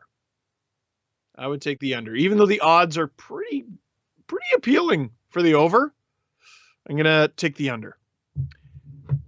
So that's what I got for Sports Interaction, my friends. Hey, just to support what I've been saying about Mark Stone, so you stop yelling at me, from Tyler Bischoff on Twitter. Mark Stone, let me get his name right first. Mark Stone, through 2 periods, 0 goals, 0 assists, 0 shots on goal, 0 shot attempts, 0 hits, 0 takeaways, 0 block shots, 0 for 1 on the faceoff. What is it you would say you do here? And this is where I'm like, okay, maybe there is something to the idea that Canadian markets are hard to play in, at least when it comes to the NHL. Because can you imagine if a player making $9.5 million on the Montreal Canadiens, on the Toronto Maple Leafs, on the Edmonton Oilers, on any of these teams, was playing the way Mark Stone's playing, was producing the way Mark Stone is producing, he'd get torn to shreds. I know this guy is a darling. He's an analytical darling. He puts up a bunch of goals. He's an intense, exciting player. He was great heading into the series. Utterly stifled and futile in this series for Vegas. Brutal. And I know what you might be saying in the chat. Well, some of the teams you just mentioned have players who make that money, maybe even more. And they didn't perform, did they? Yeah. And what happened to them? Everyone said it's all right, gave them a pat on the back, wished them a Merry Christmas. No! We've been talking about how they play like crap for the last month. The Vegas Golden Knights and Mark Stone go out tonight or in Game 7. It'll stop being a story within the week. That's the impact that a big fan base has on a narrative.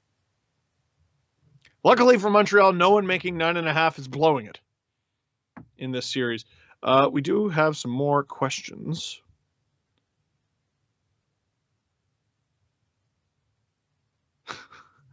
I can't believe there's a screenshot on Sports Interaction. Is Steve Dangle wearing pants tonight? John, Steve, you should charge extra for that toe wiggle. Okay, ban John from the chat. What? Listen, I've gotten several messages. I'll just be blunt, asking for feet pics. Are you okay? Are any of us really? You might ask. No, but like for real, are you okay? That you, of all people? No, you may not have feet pics. Do we have any questions about the game? Andrew, are these streams making you like the Habs more than before? I mean, I think they're better than I did before. Again, I keep going back to they finished 18th in the regular season. I definitely think they're better. In terms of liking them, I've said this before. I'm a Leaf fan who was born in 88. The Leafs had not, until this year, played Montreal in the playoffs since 79. So they're a rival and everything, but they're not a rival in the same way. Like, I grew up, well, I now don't like the Bruins, but I grew up not liking Sens, the Devils, the Flyers, the Hasek era Sabres.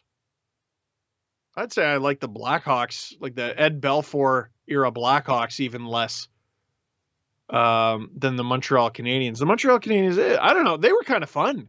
I enjoyed seeing them come up on the schedule because I knew it was always going to be like a really boisterous matchup. There's going to be a lot of crap talking going on at school. There's, always a lot of Leaf fans. There's a lot of Habs fans. Worked with a ton of Habs fans. It's always fun. I never feel like it's personal. You know what I mean? I don't know. So like them more? I don't know. I never had to like them more. I always liked you. Isn't that nice? Gradio78. Has Danault surpassed Stone as the best defensive forward in hockey? It depends what your definition of defensive is. Is it defensive like the Selke Trophy, where it's basically highest scoring player who plays good defense? Or is it defensive as in he's actually defensive and won't let you do anything? Philip Danault is just a giant cancel out.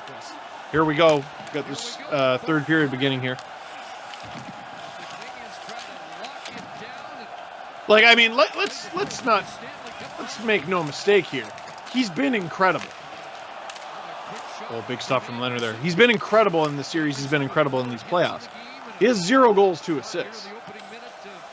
So, if his teammates aren't scoring around him, you can't win a game that way. He's like a Metapod or a Kakuna in Pokemon.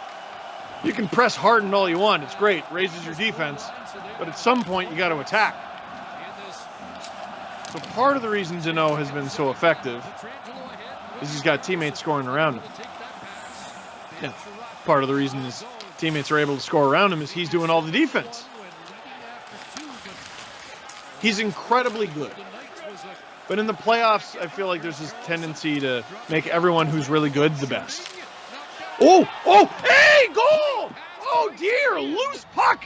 Carey Price couldn't cover the rebound. Who got that loose puck? I think that was Martinez. Oh boy, just a really innocent looking play. I'm stunned. I can't believe that went in. William Karlsson back to Alex Pietrangelo. He puts it on. Carey Price cannot handle the rebound, and Alec Martinez bats it in. Again, man, Vegas' defense really coming to the rescue. It hits Price in the stomach, goes through his 5-hole, and Vegas ties the game up early in the third. I'm shocked. I am shocked. Where would the Vegas Golden Knights be without their defense? Man, oh man. They get anything out of that top line. Imagine that top line has like a 2-goal game. It starts being hard to imagine Vegas losing. But until they show any kind of life at all, that's not really a factor, is it? Now it's anybody's game. Tied 2-2. That was only about a minute into the third period. We still got a lot of hockey left to play in regulation before we can even utter the words overtime. Whoops. Did I just say that? You bet I did. Vegas can't clear. 2 attempts they can't clear. Montreal with the shot. And Leonard does handle the rebound there.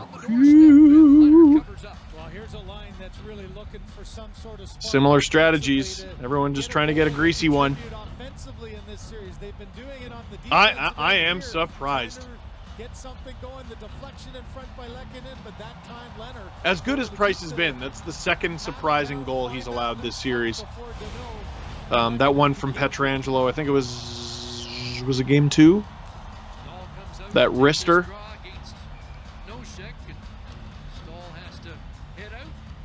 Even the McNabb one that squeaked through him too. But it's not like Price has been bad. He's just, the standard he has set for himself is so ridiculous.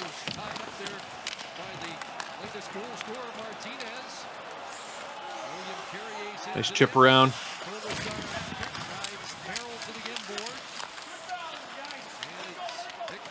Oh! Petro! Open net! Nothing! Martinez! Vegas coming to life offensively all of a sudden. And again, it's being driven by their defense.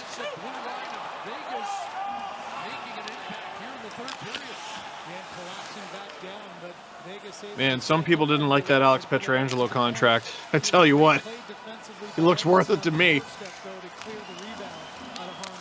I keep saying it. That's your Conn Smythe guy if you're Vegas. If you're going to do the thing, it's going to be on his shoulders. Oh dear. What happened there? We do have some questions, but gosh, the action's been crazy. Patty, if you had to take Caufield for the 2022 Calder versus the Field, who do you take? Uh-oh! Oh! We got to stop. No penalty. Guy in front doesn't like it. Vegas can't break out. Waugh has really been fighting it these last couple shifts. There's Alex Tuck with a shot. Another one that almost squeaks through Price. What is going on here? And all of a sudden, the Vegas Golden Knights looking dangerous, and they got a little life. Oh, that's a save there by Edmondson. Oh, baby. Yeah, your question, Caufield versus the Field. And slams him down after Leonard makes a good save.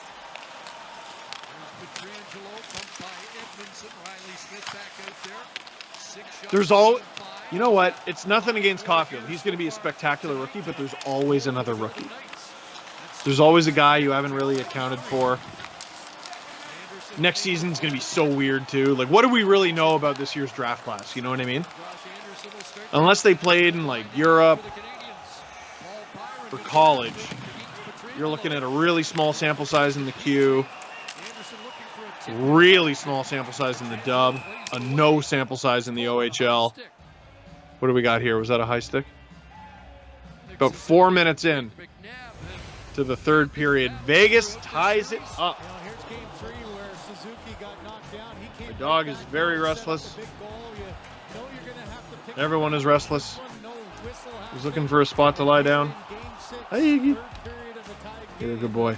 I wish I could show everyone, you, on the stream, but that would mean having to lift my entire computer because I'm using an iMac and I don't want to do that.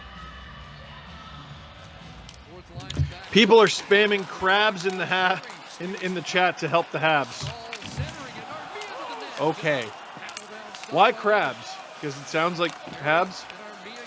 Not even because it sounds like Habs. It's just got abs in it. Crabs with abs. There's a product. I'm not sure what it does. Again, Vegas having trouble breaking out of their zone there. Tony. Seems like the Habs were counting their chickens in the second intermission. I don't know about that. I think Pete DeBoer said, you know you guys are the Vegas Golden Knights, right? You stop playing like crap? And they said, okay. No, Montreal's been... Oh, what a move. There from Stevenson. Here's that first line. Maybe they could actually put together a... I shouldn't have said anything. It's still in. I was about to say, maybe they could put together an effective shift for a change. Man, they have really disappointed. Oh, 3-on-2, partial. Gallagher can't get it through, though. Thoughts on the Sedin twins being named special advisors to the Canucks? Which twin makes the decisions? Well, Henrik was the captain. So you got to think he makes 50.1% of the decisions for the Twins. No, I mean, the Canucks need a win. They need a PR win here. But having the Sedins as special advisors, I mean, you could hire anyone off of hockey Twitter to be an advisor as long as they give Jim Benning the advice to throw his phone into an active volcano when free agency starts. They've drafted really well. Pettersson, Besser, Hughes. You know, one of the best players from the 2019 draft that we talked about earlier in the stream is Höglander. I think he's third in goals out of the class. It's a low bar. I mean, the highest scoring guy is 19. But Höglander as a second-round pick in what has been a bit of a light draft so far looks fantastic. They do a really good job at certain things. Demko as well. Future looks bright in net. But they have no bloody cap space. So the Sedin's number one job should be, hey, Jim, you want to sign that guy? Oh! What a stop! Dano almost with his first of the playoffs. Huge, I don't know what that was. Was that a giveaway? That was in the middle of my answer. Just a whack! Just a knuckleball, but Robin Leonard stops it and collects the very important rebound. Anyway, yada, yada, yada. The Sedins should create an app and place it on Jim Benning's phone. And it's whenever he goes to call someone during like the 2-week period that free agency opens, a strategically placed boxing glove, like a spring-loaded boxing glove, like Bugs Bunny, just comes out and just boxes him right in the head. And just says, don't! The glove has don't written on the knuckles. What, you don't like my idea? Seabass, is Fleury done in Vegas? I think we already did that. So that's a re-ask. I don't think he's done in Vegas. I don't think they're going to trade him. They could. He could go to a team like Edmonton or like who needs goaltending? You're not going to trade him to Buffalo. That'd just be mean. I don't really see a team that makes a ton of sense for Fleury. If you're Vegas, you got to think you're a contender. So losing a player for nothing is acceptable, I would say. Also, I think it'd be a real PR hit for, the Vegas fan base who loves Fleury. I think you take a bit of a PR hit for trading him.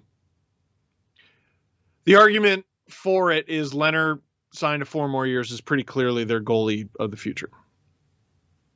Is Byron, from Conrad, is Byron the best waiver claim you've seen in recent years? You know what's amazing? He was a great waiver claim for Montreal and is a great waiver claim for Montreal, but they waived him 3 times this year. So it's almost like you got to put an asterisk on it. I'm trying to think of some from the past. Leafs putting Steve Sullivan on waivers like a bunch of idiots, losing him after a 20-goal season. Martin St. Louis was a waiver pickup.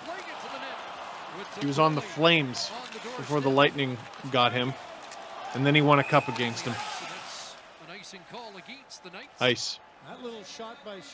That's a haunting thing for the Calgary Flames. Look at that little adjustment to make sure he got the shot through. That would have been blocked by Kolbasar. Little bit like Patrick Hornquist, the last pick in the draft for the Nashville Predators. They trade him straight up for James Neal.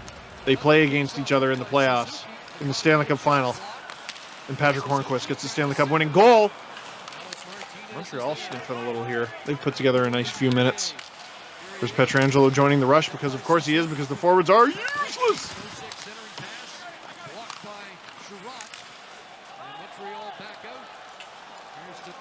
It really is going to be amazing if Vegas somehow pulls this off and goes to the Cup final. I got to imagine they're going to play entirely differently, because who can shut down an entire group of 12 forwards this effectively? This series against Montreal has made me think that even if Vegas gets past them, they're not going to beat either of Tampa or the Islanders. I think the Islanders will lock them up, and the Lightning will run them over. This is not the Vegas Golden Knights team I thought we were going to watch in these playoffs. Aiden, who wins Game 7 tomorrow and why? Ooh, baby. I mean, the last time the Lightning were in Tampa, they won 8-0. I just think the Lightning are the best team in hockey, and they'll have home ice advantage. They're not afraid of Game 7s. They've been there before. They're not afraid of these difficult scenarios. They'll find a way.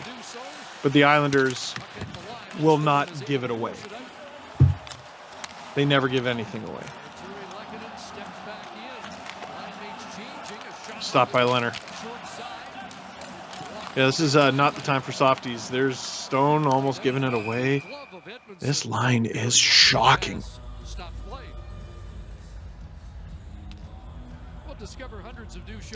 Dom, would the Pens have another cup in the last 5 years if they kept Fleury?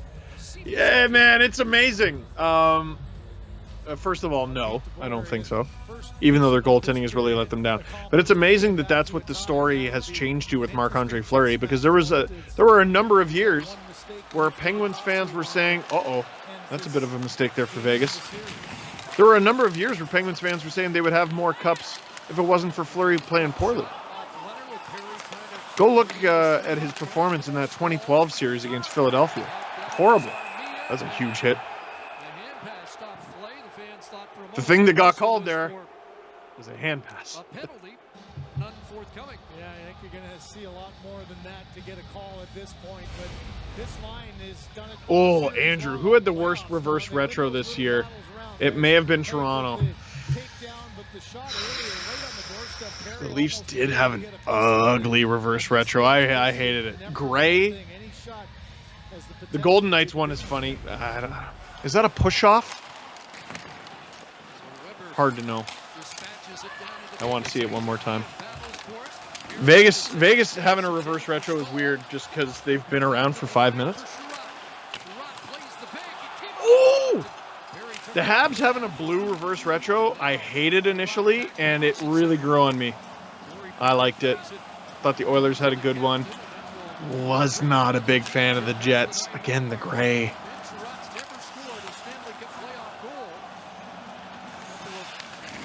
Underrated, Detroit was really bad because their reverse retro was essentially just their logo and nothing. What's the retro you're throwing back to there? Like the 20s? Like back when they just, I don't know, all kind of wore turtlenecks? Like, at least all the other teams tried something. Detroit was like, all right, we're going to do a white jersey with the red winged or spoked wheel logo. No, we can't just do a white jersey and that's it. All right, put a gray stripe. Again with the gray.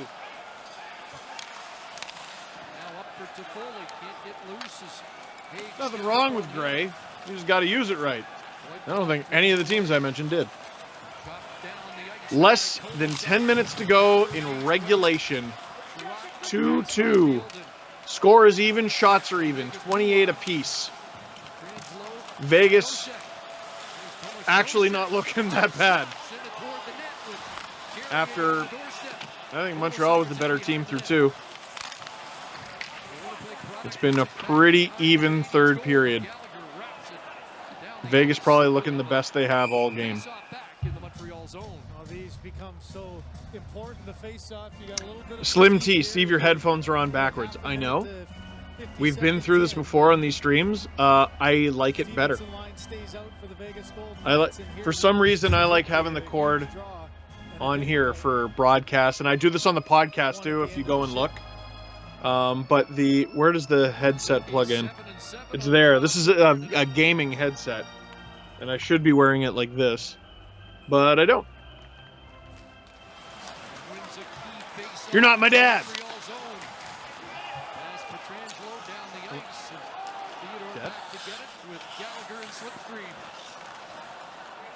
And Vegas playing with a little bit more poise. They're not rushing. Playing with authority. I'm actually noticing their first line in positive ways.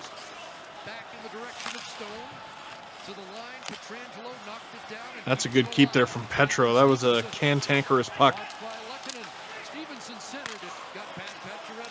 Oh boy.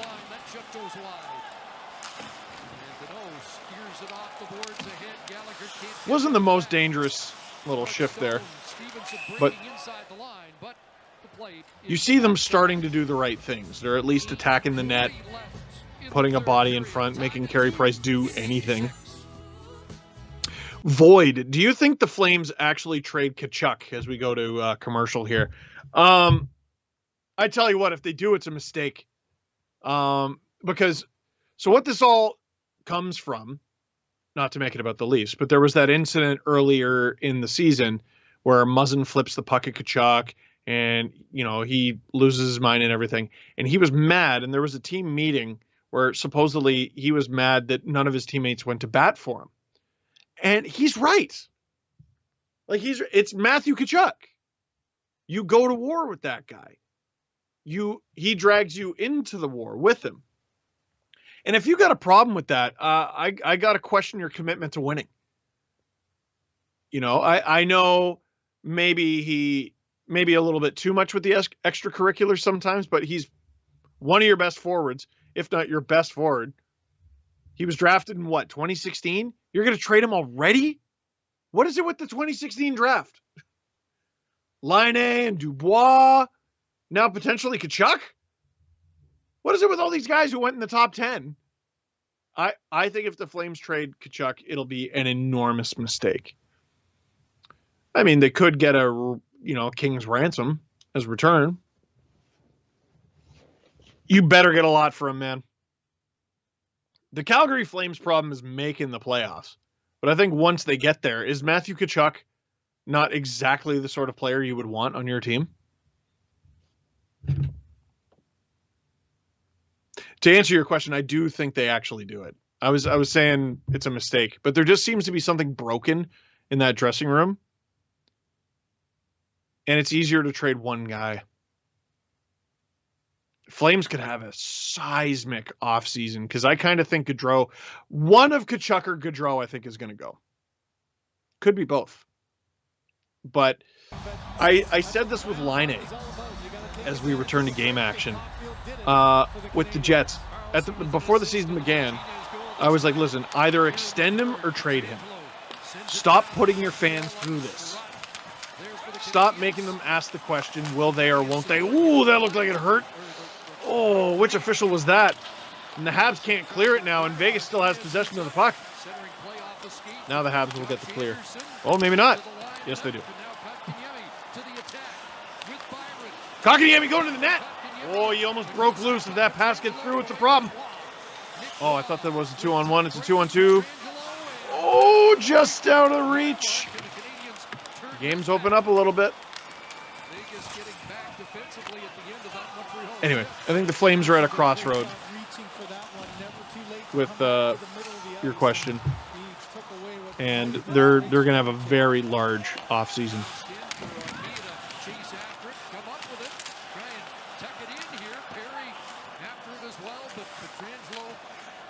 I had a galaxy brain idea at the deadline where I thought the Flames should try to send Gaudreau to Buffalo. Oh! Oh, Perry almost getting it there. I don't remember the crux of the galaxy brain idea. But imagine the Flames get Eichel. Oh, what a move! What a move! Where is it? Under Leonard. Oh, baby, Tyler Toffoli. The Bell Center would need a new roof if that goes in. What a move there by Perry. Almost gets it. Here's Toffoli. What a move on McNabb. Crushed. Oh, baby. If you're Leonard, what do you even do in that situation? You just got to be kid lost at the mall. Just stand there and wait till an adult shows up. Oh, what a chance for Montreal to take the lead late in this one. Late enough when the goals have been so hard to come by. 7 minutes to go in the third period. Tied 2-2. Shots 29 apiece as Vegas goes offside. Adam, are the Habs this year's Canucks team? Stunning the playoffs with goaltending and an exciting rookie. Yeah, just like Quinn Hughes last year. No. The Vancouver Canucks were very clearly getting outplayed in most of the games they were playing, especially in their almost but not quite comeback against Vegas. That was Thatcher Demko and Thatcher Demko and Thatcher Demko. Montreal is... Oh! Stop by Price. Montreal is playing spectacular. Spectacular as a team. I don't think it's a comparable. I like where your head's at, but no. Oh, J21. Thoughts on Lou Lamoriello winning back-to-back GM awards? I don't get it. Well, look at the success they've had, and look, they're in the top 4 again, and they might make the Cup final. Yeah, all right. But what did they do this year? They've made like 5 trades. One was getting rid of a guy. It was getting rid of Devon Taves. They bring in Paul Mary and Zajac. Okay, that was their big addition. But, like, what did they really have to do this offseason? They needed to sign Barzal, so they got rid of one of their better defenders to do it. 2 seconds. Whoa, he brought in Barry Trotz. Okay, yeah, he didn't do that this year, though. Well, he drafted this guy. Yeah, he didn't do that this year. Oh, he got Varlamov. That wasn't this year. It's not about Lou Lamoriello being a bad GM. I'm certainly not arguing that, but it's the award is GM of the year. Like, you can't tell me the gymnastics that Julian Brisebois did weren't more impressive than what Lou Lamoriello did. Well, it's cheating. Well, if it was cheating, he would have got caught for cheating, but it's not cheating. He had a former MVP not play the entire season. You think, like, most teams keep their, oh boy, that could have been something for Vegas. Most teams keep their best player out of the lineup all year. It's because they're tanking, not because they're going for it. 5:30 to go. Matthew, so you were fine with teams wearing another franchise jerseys? Oh, like the Hurricanes, Whalers, Avs, and Nordiques? Yeah, I was.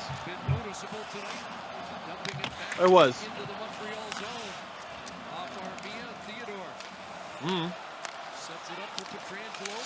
The Hurricanes used to be the Whalers. What? The really funny one would have been if the Coyotes wore Jets. Oh, I wish they could play against each other. They should do it. They should do it. Looks like we're heading to another break. Still got lots of your questions and some time left on the clock before potentially overtime. Bart. Ay caramba. I don't think Nassau Coliseum can handle a Stanley Cup final. Man, they're tearing that building down anyway. You might as well go down having fun. And also just covered in garbage. I've never seen like fans having a good time throw that much garbage. It was like watching old WCW.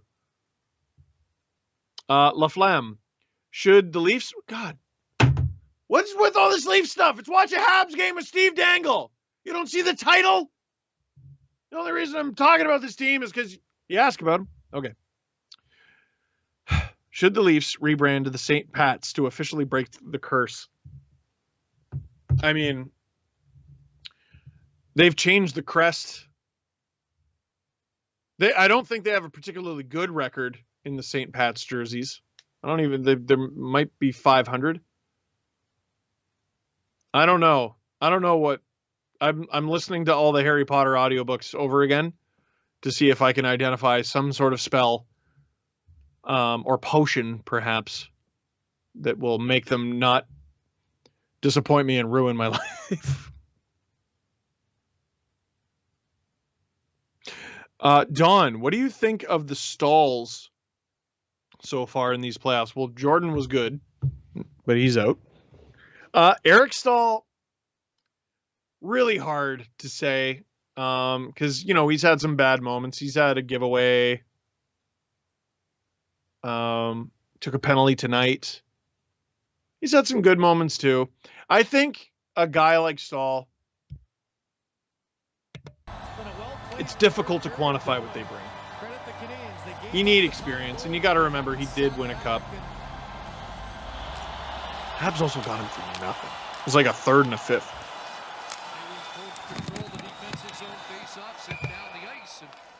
Less than 5 minutes to go. We got ice.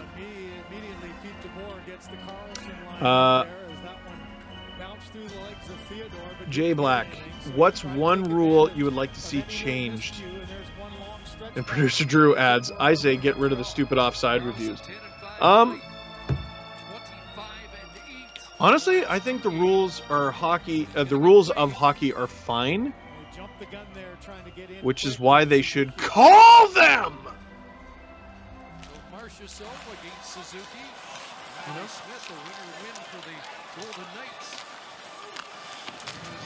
The rules of hockey are designed to keep the game fair, let you play with skill, let you play tough, let you play rough. And every year in the playoffs, they go crumple, crumple, throw. 4.5 minutes to go. Habs lose the puck in their feet. Vegas counterattack. They got numbers. That's a great pass. Oh! I don't know if Price stopped that or it went wide. Here is something. Here's Cole Caufield. Oh, my God, this kid. Stopped by Leonard, though. That's the most bizarre thing ever. Can you replay that? Can you run that back? I didn't know you were allowed to stop Cole Caufield. Vegas now out shooting the Habs 33-30. Not a huge margin. Less than 4 minutes to go. Habs got a guy wide here. Can't get the puck to him. There's Lehkonen. Vegas just trudging forward a little too slow. A little too late in the game. Part of me wonders if you break this line up. Oh! Pacioretty and Stone looking dangerous. Watch that. Leonard dropping to his knees. You watch that bouncing puck, my friend. When he got the puck, Alex, does Eichel maybe stay since the Sabres have the #1 pick? No. No, he wants out. This isn't about how bad the Sabres... Well, okay, it's a little bit about how bad the Sabres are, but this is also about his body. And I just feel like that relationship's broken. He wants to win. He's tired of this rebuild crap. He wants to go somewhere and win. And the Sabres are asking for a lot, and they should. But it's very difficult because they're going to have to take money back. There aren't a ton of teams that just have 10 mil in cap space, even with Seattle. Vegas. Oh, squeaks through. Price, there were some gaps there. Robin Leonard leaving the puck. This is Vegas's best period in quite some time. Maybe since game 4, 5. Oh! Who got hit there? Was that Tucker Whitecloud hitting Anderson? He didn't like it. I think he thought it was high, and he might not be wrong. We gonna get a replay there? They're probably working on it after that chance. Gonna see this. Oh, baby, yeah, Tuck gets him kind of blindside there. Oh, yeah, buddy. That's gonna get a look. I think he said, don't freaking choke. I know what he said.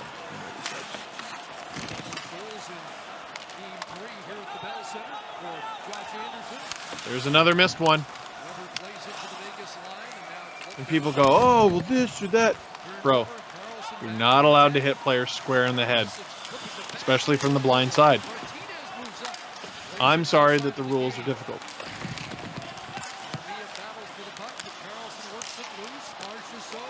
You should always cheer against headshots. I don't understand why that's so hard for people. Listen, concussions will happen. Guys will get their eggs scrambled. You don't have to get hit in the head to get a concussion. But you try to cut down on them as much as possible. And I just feel like that's not a controversial take. Less than 2 minutes to go here in regulation. Shots 36-31 for Vegas. They're getting traffic in front of Carey Price, which they have really struggled to do as this series has gone on. But Vegas having their best period since maybe... Oh, I thought that was in for a second. Pietrangelo puts it on. Vegas is getting exactly what they want on each play now, it seems. Oh! Oh, if he wasn't going for the line change there, he was hi-ho silver away. Brendan Gallagher into the corner. Leonard, when will these goalies learn? Oh, almost had a replay there. Flurry, I'm going to have some water because I'm dying right now.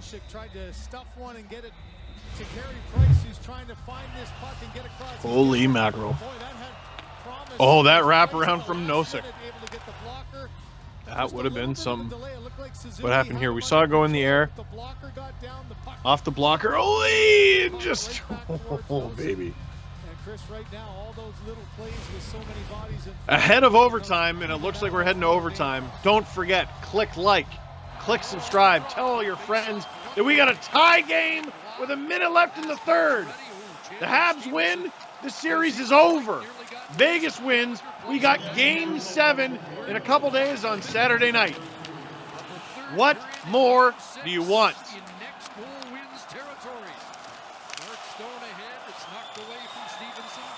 For the first time in a long time in this series, Vegas looks like the better team. Montreal definitely controlling the first 2 periods. I think the worst thing that could happen for Vegas is this goes to overtime. You don't want to lose this momentum. Another shot on Price. They're actually making Price work for a change.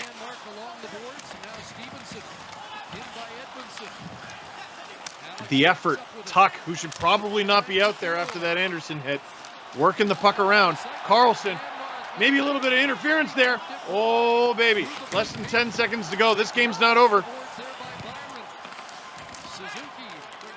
Less than 5. We're going to overtime, folks.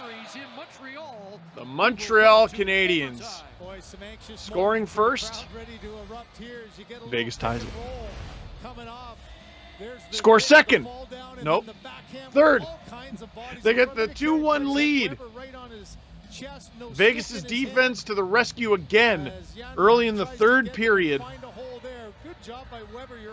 Vegas comes on and they play their strongest hockey in quite some time against the Montreal Canadiens to force overtime in Game 6. This is Watch a Habs Game with Steve Dangle. I'm sure I don't need to tell you what's on the line here, but I'm going to do it anyway because there's 42,000 of you watching the stream concurrently right now. The Vegas Golden Knights win on Saturday night. You will be joining me here once again for Watch a Habs Game with Steve Dangle as we watch Game 7 between the Vegas Golden Knights and the Montreal Canadiens. If the Montreal Canadiens win, they punch their ticket to the Stanley Cup Final, and Watch a Habs Game with Steve Dangle will continue in the Stanley Cup Final because the Habs will be in the Stanley Cup Final. If Vegas ends up making it to the Stanley Cup Final, do we change the name? I haven't gotten a concrete answer on that just yet. I don't feel like taking a break. Oh, you know what I just realized? We're going to take a very quick break. Don't you go anywhere. It's overtime, which means I get a beer. Yeah. I'll be right back. Give me like a minute. Don't you dare go anywhere. You go anywhere, I am telling your father.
I told you not to go anywhere. I'd be right back. Steve Dangle here. Watch a Habs Game with Steve Dangle.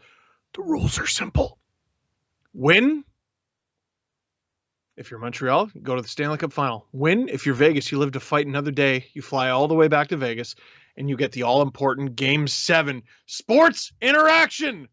Mes amis, providing competitive odds on all sports. Sports Interaction is Canada's odds maker. I was told to stop for a sec. I'm not sure why. But you know what the bet is going to be. It's going to be very simple. While everyone behind the scenes figures it out. I think I jumped the gun. While everyone figures it out, I want to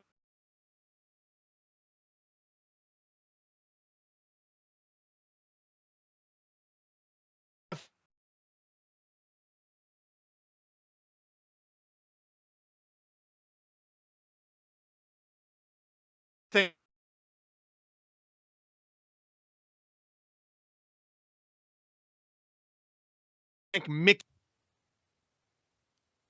Here I am. We might have to go to break. I'm just going to keep talking in case we're not going to break. I want to thank Mickey for saying beverage time. And saying, there we go, we're good. Whew. What I tell you, man, the Gremlins tonight. The Gremlins. We've been having some technical issues. It's nobody's fault. Just happens. Mickey said it's beverage time. So the tradition, if this is your first time here, when it gets to overtime, because these streams are so long, I get to have a beer. But before the beer, Sports Interaction. Providing competitive odds on all sports. Sports Interaction is Canada's odds maker. It's almost like I just said this. 19 plus, play responsibly. The rules are very simple. The next team to score, Vegas, favored, -133. Montreal, -105. I really don't know what to tell you. In game 3, the Habs had the momentum after tying it. They won in overtime. Game 4, Vegas had the momentum after tying it. They won in overtime. Who tied it in this one? It was Vegas. So I am going to say the way the series is gone, my money would be on Vegas. But also the way the series is gone, I wouldn't say anything's a sure thing. But before they drop the puck, oh, the sweetest sound. The sweetest sound in the universe. Red Solo Cup. Red Solo. I fill you up. Let's have a party. You came here to watch me sing. Oh. Nikki said NWO or DX? That's a good wrestling question. DX. They did way more ridiculous stuff, and they never really jumped the shark. The NWO had like 30 members by the end. It was stupid. DX. Also, they feuded with Stone Cold. WrestleMania 14. Come on now. Justin, how jealous are you of the Habs right now? Oh my God, so jealous. But, okay, here's the question. How much healthier is my heart now that I haven't had to watch 3 rounds of Leaf hockey? Instead of being able to watch the Golden Knights and Habs, and I was tuning in and watching fans lose their minds in Tampa and in Long Island, and I'm like, oh man, they look really stressed out. Anyway,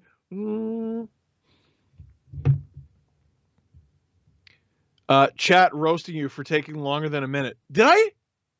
No. Shut up. Your clock's slow. Your clock's wrong. You think it was longer than a minute because of the lag. That's why. Shut up. Let me send a quick tweet. Folks, overtime. That's it. That's all I'm going to say. Folks, overtime. Now. Link. Nope. Those are the odds. Those are the Sports Interaction odds. I'm doing great at this, folks. I'm doing so good. We will get to a few more of your questions before we get to OT.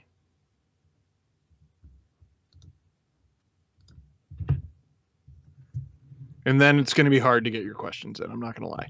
Because it's overtime, we should probably watch. You know what I mean? Does that make sense? Am I being fair?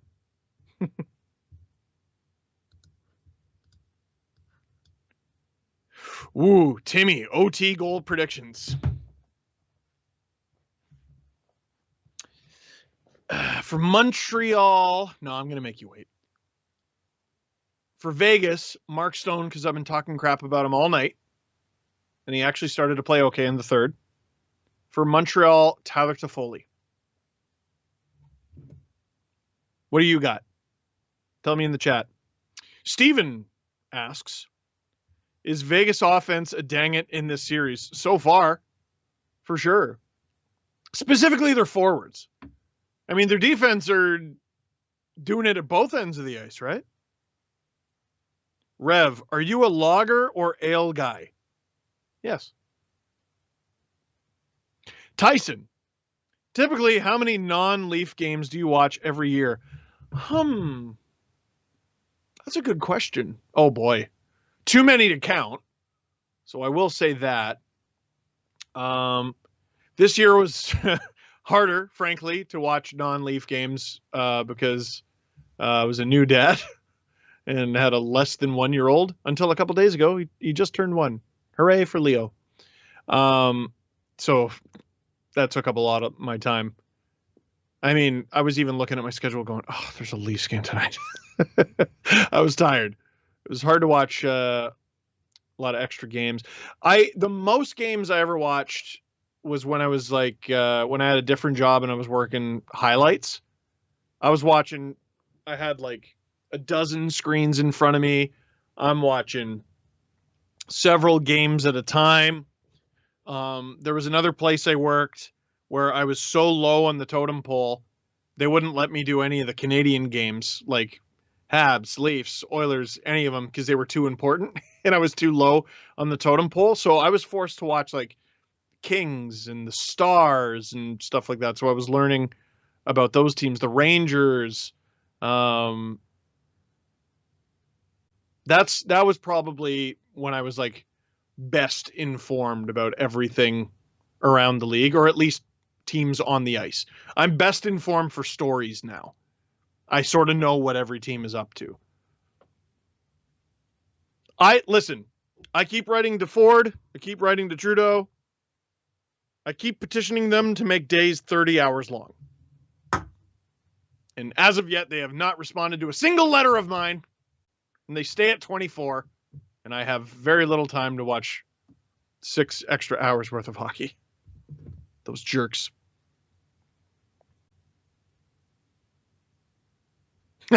Lance, wow, you took to Foley because you hate the Canucks fans.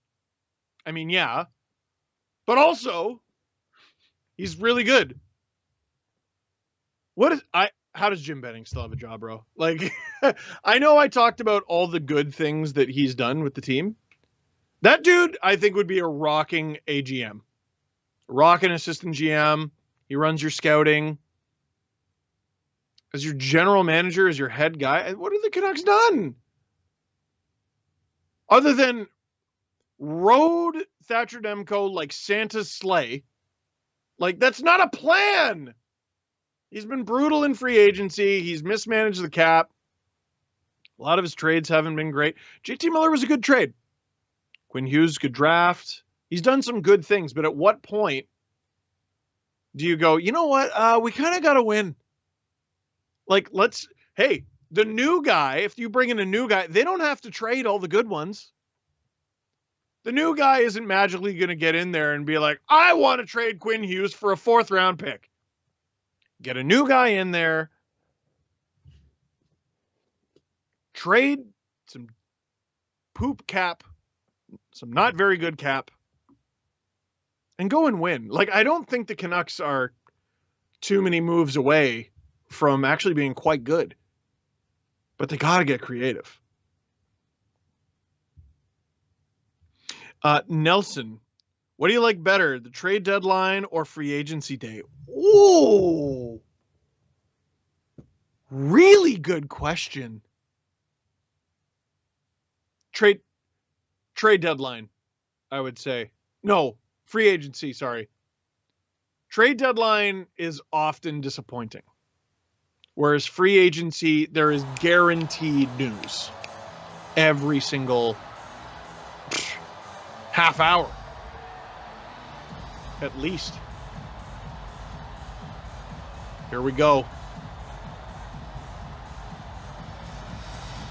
First time ever met Mr. Dicker. Josephine, I'll answer this one last question before we watch overtime. It's, will Price ever leave the Habs? No. Now let's watch a Habs game with Steve Dangle, Vegas Golden Knights, Montreal Canadiens. A lot on the line. Montreal wins, they go to the final. Vegas wins. Game 7. The biggest goal Alec Martinez will ever score. This is a series standing Alec Martinez. Oh, man. That goal gives me goosebumps, man. And there's Toffoli, too, by the way. Oh, so I can't hear the broadcast. I guess they're doing a feature on them, eh? Hey, for everyone watching OT right now, cheers. Cat Toffoli, that is a fantastic shirt. I don't even cheer for the Habs when I want that shirt. That's a really good shirt. I've never seen that shirt. And guaranteed, because it's on TV right now, it's going to be sold out tomorrow. Hate when that happens to start a period. 8 seconds in, we got an icing call. Now, a lot of the overtimes we've seen, especially on these streams, have been very short. I think a few of them were less than a minute, maybe 70 seconds. Which naturally means, was that a fly? Which naturally means this one's going quadruple OT. Oh! Vegas puts it on. Chaos behind the net. William Karlsson working. Little holding the stick there. Riley Smith can't get a stick. Habs can't get out of the zone. Marchessault, is that over the boards? No, it's not. I might have hit the ref. Oh, Vegas. All over Montreal to start overtime. Pietrangelo. Oh, huge block. That looked painful.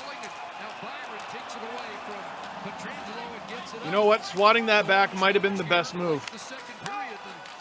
There for Pietrangelo. And see, now they get to fight another day. They still got it. Edmondson loses his stick. Absolute pandemonium to start this overtime in Montreal's zone. But they got to watch. You don't want to overcommit. Oh. No ice there. Oh, it is ice. What are they calling it? That's confusing. I can't hear the stream. Or, sorry, I can't hear the broadcast. I think it was icing? Yeah, that hits Leonard, man. That's not icing. That hits Leonard. Oh, huge block. And boy, this is a big mistake here. The Vegas Golden Knights can take advantage of. Like, they can review that, right? But they can't review that Corey Perry got, like, high-sticked in the face. This face-off should not be in Vegas' end right now, unless I'm missing something. That's not ice. If Vegas scores here, it's going to be a giant controversy, and no, they do not. Stay in your net, Robin. Chandler Stephenson. Oh, what a move! Oh, what a story that would have been. Max Pacioretty forcing Game 7 in what could be, potentially, the last game in Montreal this season.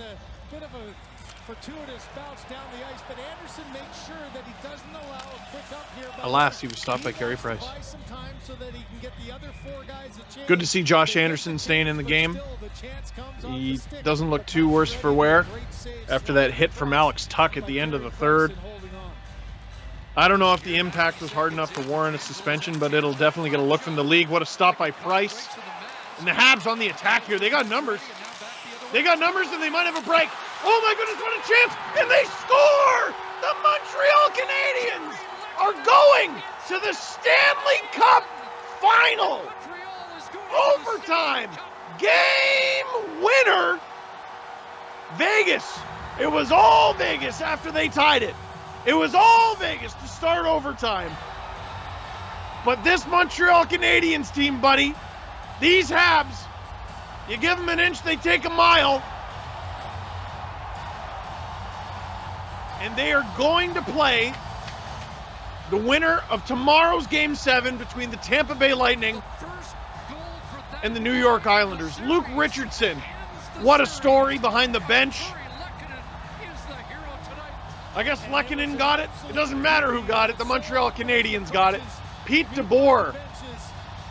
This guy makes it to the Cup final with the Sharks.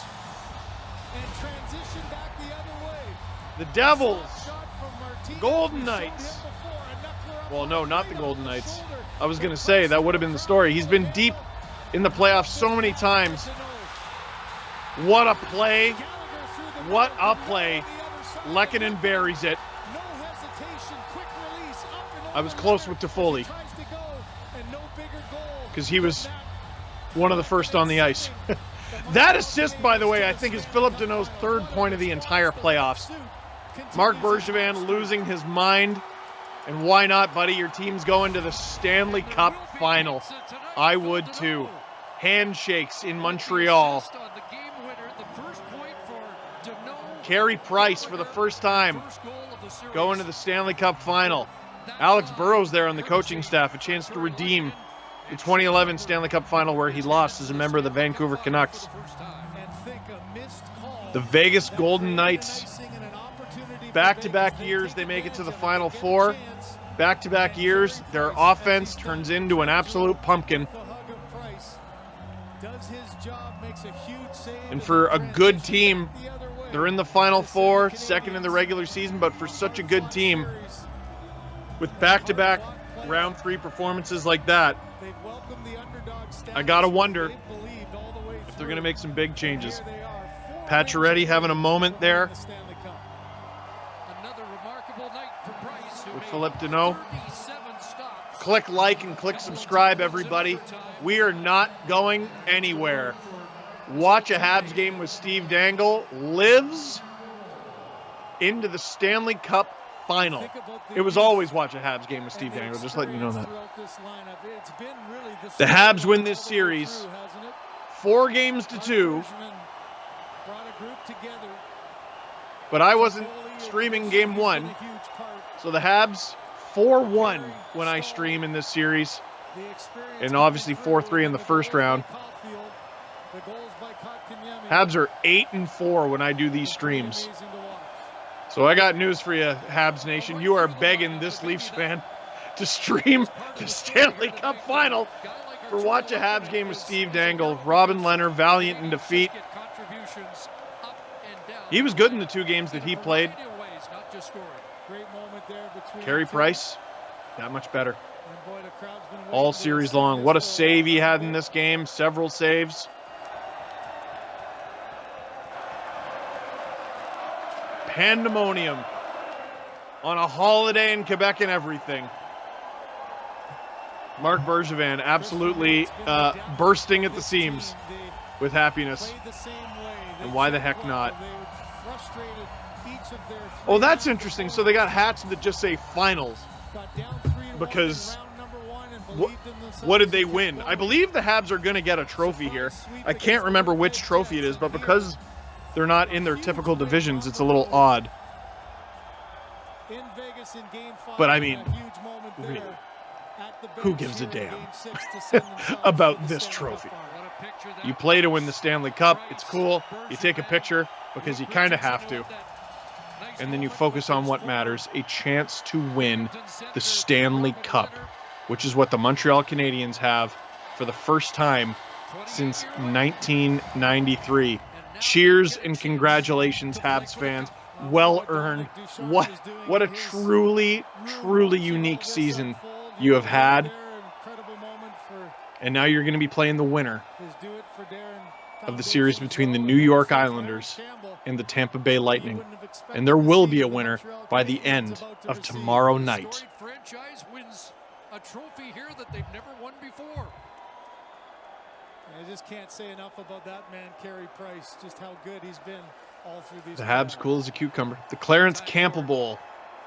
That's what they win because they just sort of decided that. It's a weird year. 4 divisions, no conferences, but they're awarding a trophy anyway. I mean, do your thing. Someone offers you a trophy, you don't go, nah, I'm good.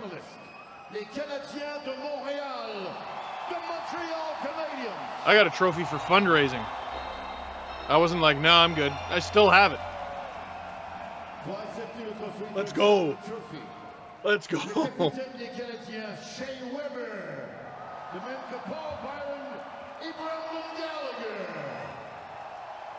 Behind the scenes, producer Soup was like, Steve, you're the Habs good luck charm. Color me surprised, man. Shea Weber, busted hand and everything. He's getting the whole team in on it. He ain't touching that thing. He's not touching that thing. No way. For a picture. Always the discussion about whether you touch. Get in the picture. Get in the picture. Mark Bergevin saying, get in the picture. No one's more jacked than the general manager, who, honestly, a bounce here, bounce there in Game 5 in the first round might be getting fired. Nominated for GM of the Year and posing with the trophy mere weeks after all that. Hockey's a funny sport, ain't it? It's a funny sport.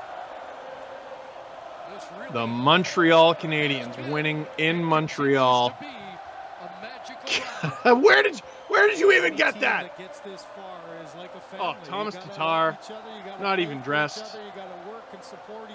Jonathan Drouin on a leave of absence. Like, just everything this team has done, everything this team has been through.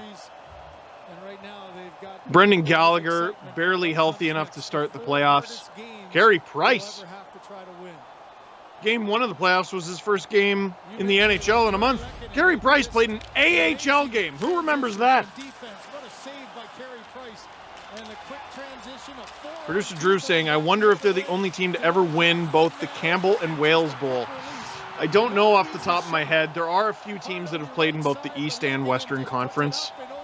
So, like, I wonder if Detroit, because they were in the West and in the East. Oh, that's a gutting feeling for Robin Lehner there. You do got to feel for him. What a season he's had. He's had to overcome so much. Carey Price can't believe it. He's had to wait a long time, man. A long time. And off they go to the Stanley Cup final. Wow. Watch a Habs game with Steve Dangle. I am going to stay with you until they tell me not to. Lucio. Steve, I don't know what to do with myself. I think I blew up my vocal cords. I told you the key is not honey. Honey's fine if you don't have coconut oil around. Maybe at night you go with honey. So you have like an herbal tea and you put honey in it. But in the morning, you're going to have a coffee and you're going to blend coconut oil into it. And you're going to be like, this is weird. And then you're going to drink it and your throat's going to feel better. Trust me. Here's the thing, though. You drink it while it's hot. Because if you let it get cold, I don't know how to put this lightly, but it develops a skin and it's bloody disgusting. Coconut oil. Trust me. If you lose your voice, coconut oil. I'm going to have some in the morning. I'm losing my voice. Thomas, do you touch the trophy? No. No. You touch the trophies that you care about. Do you care about this trophy? Touch it. But I don't think any of these guys care about that trophy. I didn't even know which trophy it was when I saw it. I'm like, I think it's the Clarence. Who cares? Who cares? Just 30,000 you chilling post game. We might as well do a handful of questions before we go. Mark, how many overtimes would it take for you to call this stream off? I mean, everyone behind the scene is not going to like this answer, but I'm gonna have to Jordan Belfort that one, and I'm not leaving. The show goes on until there is a winner. The show goes on. He's one of those weird characters in a movie where everyone's like, "Oh, this dude rules," and they have like posters, and I'm like, you know, he's like the bad guy, right? No, he like stole and stuff. And like, you're not supposed to.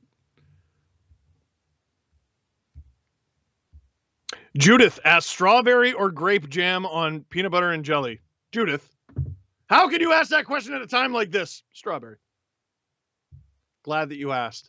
Man, the Montreal Canadiens are the first team through to the 2021 Stanley Cup Final. How about this? How about this? This stat just occurred to me. Off the top of my head, this stat just occurred to me. Back-to-back years, the Montreal Canadiens have been the lowest seed in the Stanley Cup playoffs. Back-to-back years, they were bottom half of the league. They were 24th last year, won their qualifying round, beating Pittsburgh, had the opportunity to take on the Philadelphia Flyers. This year, they finished 18th. They finished below, I think it was the Rangers and the Stars. They finish above the Flyers and the Flames, but they have fewer wins than them. Does not matter. Down 3-1 against the Leafs, doesn't matter. They win it in 7 in Toronto. Yes, I am dying inside. Winnipeg Jets swept them. Vegas Golden Knights, oh, the Habs aren't going to win a game. No, you're right. They're going to win 4. Beating the Vegas Golden Knights in 6 games, doing it on a holiday in Quebec and in front of their home fans. Folks, you got to think it's a great time to be a Habs fan right now. I just got a text from a Habs fan. He just goes, bruh. Bruh, I know. Listen, I think what's so great and what's so enjoyable for a lot of Habs fans is you're happy no matter what. This is happening to you. This is happening to your favorite team. You're happy no matter what. But the complete absence of expectation heading into these playoffs. Management had big expectations. That much is clear. They spent a lot of money on this team. They added at the deadline. They took every precaution they could with Gallagher, brought him back. Every precaution they could with Price, brought him back.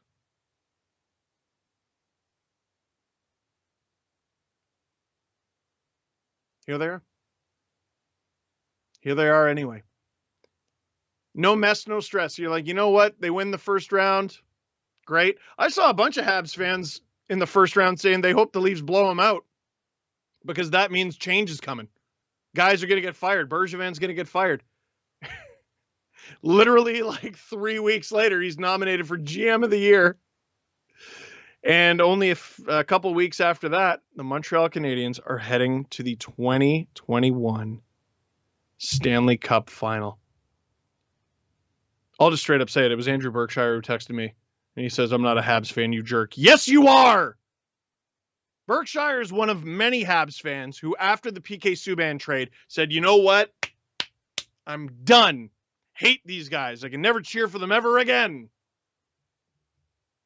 They're in the Stanley Cup Final. Let your guard down. Let the inner child take control. They're in the big dance, man. It's okay.